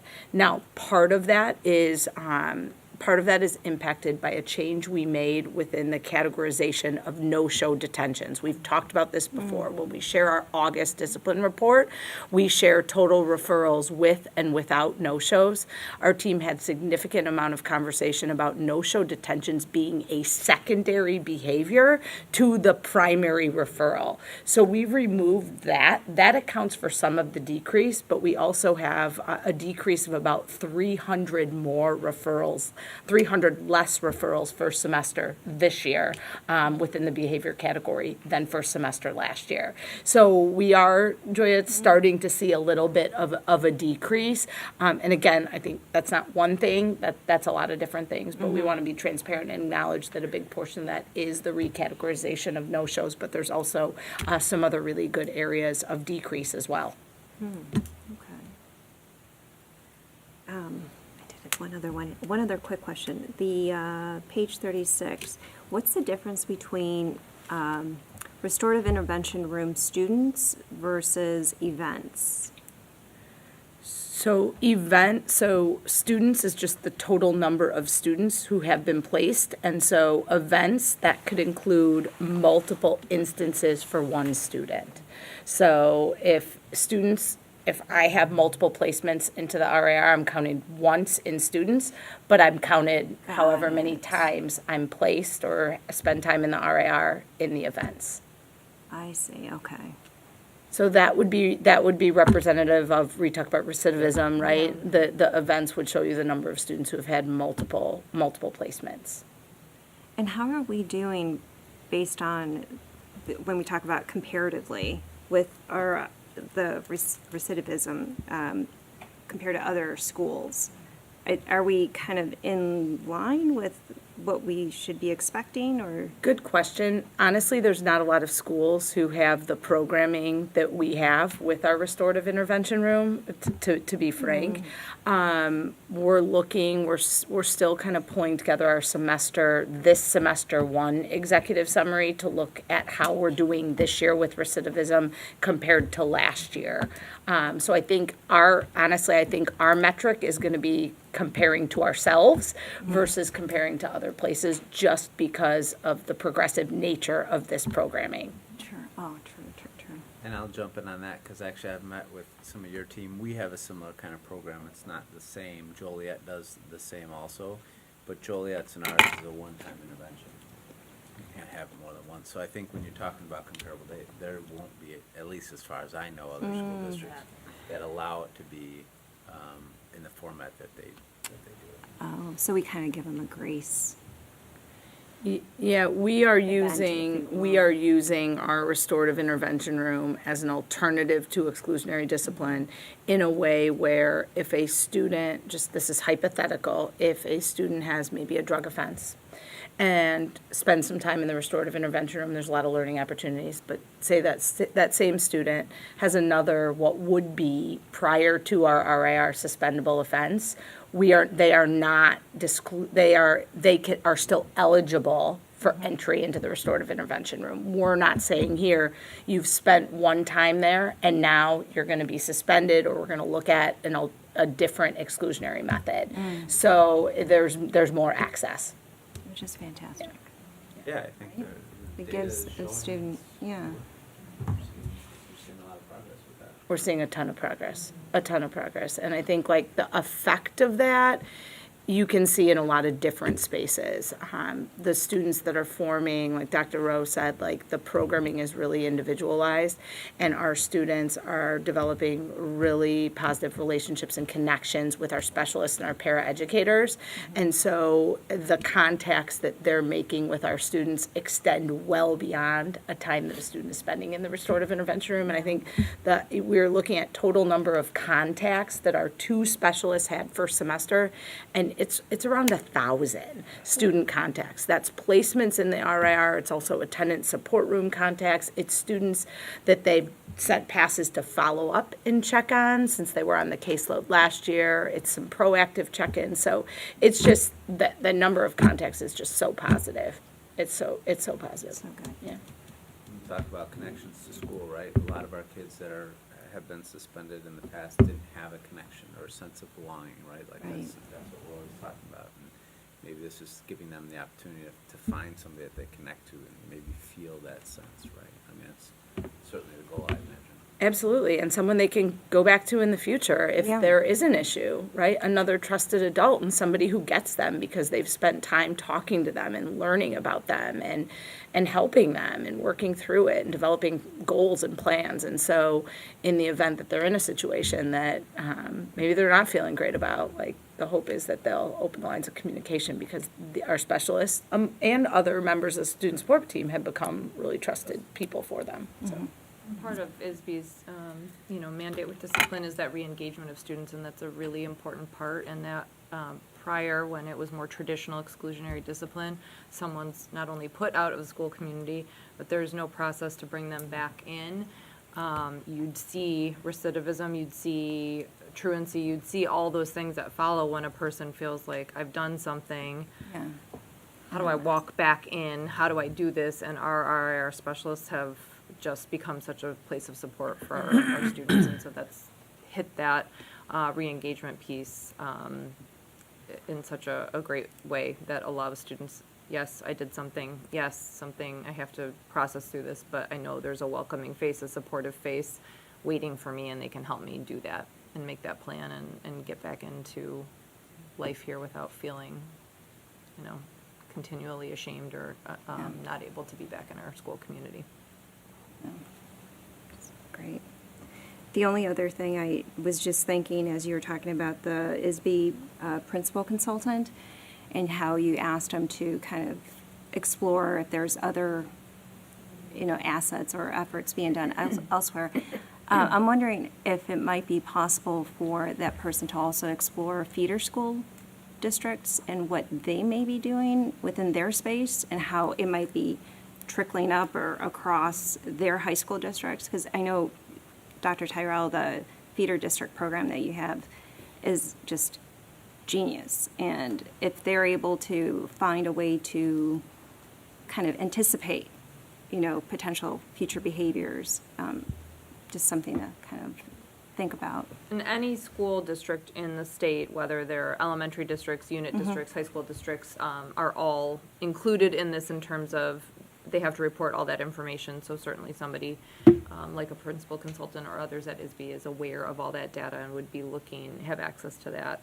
We can even pull off the list some of our associate schools to see just how some of those metrics compare. But I think we find a lot more information, and certainly Dr. Tyrell can expand on this and has before, but our team's articulation efforts with our associate schools, it really does go both ways, specifically in regards to students who are struggling in any way, shape, or form, or have had maybe behavior difficulties or decision-making difficulties in the middle school. And so what does that look like as they come to us, and what have they worked on? And we get a lot of that information, and we also share what we're doing so that they can be aware of what that looks like for students here. So there is some articulation of that, but we can certainly talk to the consultant and see if there's any additional or any other district partnerships that he's seen where that's worked really well. Thank you. Yeah, of course. Excuse me. Any other thoughts, questions, ideas? Appreciate it. Yes, Great for work. sure. There's, again, a lot of All the work going work, into this. yeah. And, be thrilled when the 3 years is over and we're not on this again, but I know that we'll be. Not that we're counting down the days or Right. anything. But also love the idea that we're gonna continue pushing Mhm. all the work that went into that. All right. Can we have a motion to approve the Lyons Township High School District 204 Illinois State Board of Education Discipline Improvement Plan as presented? So move. Second. Brian, will you please call the roll? Member Dillon? Yes. Member Giordani Fry? Yes. Member Kennedy? Yes. Member Lopez? Yes. Member Beta Daniels? Yes. Member Kazaka Campbell? Yes. Member Alvorse? Yes, motion passes. Thank you, everyone.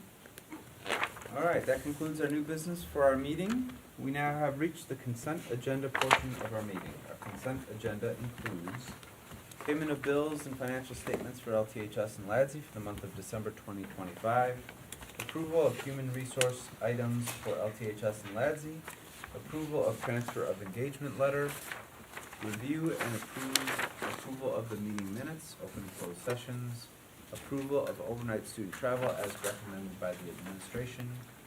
Are there any items the board would like to pull and discuss separately? No? All right. Can we have a motion to approve the consent agenda as presented? Public presentation. Second? Sorry, say it again? No more public no last amendment. No, we're still up ahead. That's Not next. there yet. Got it. Sorry, we had a motion Yes. Yeah. and second? Very good. You got That that? motion by Jill, seconded second by by Sean. Sean. Correct. Sorry, guys. No, that's okay. Brian, will you please call the roll? Member Giordani Fry? Yes. Member Kennedy? Yes. Member Lopez? Yes. Member Beta Daniels? Yes. Member Kazaka Campbell? Yes. Member Dillon? Yes. Member Alvorse? Yes, motion passes. All right. Next is the second opportunity for audience members to give comments or feedback to the Board of Education. Do we have anyone signed up? We have no one signed up. No one signed up. All right, very good. It is 9:07. May I please have a motion to adjourn the meeting? So moved. Second. Jill. I can go second, it doesn't matter. I was just ready. Joya moved. Jill, oh, okay. Okay. All in favor, say aye. Aye. Opposed? All right, our meeting is adjourned. Thanks, everyone. Thank you, everyone. Have a great day. Guys. Thank you.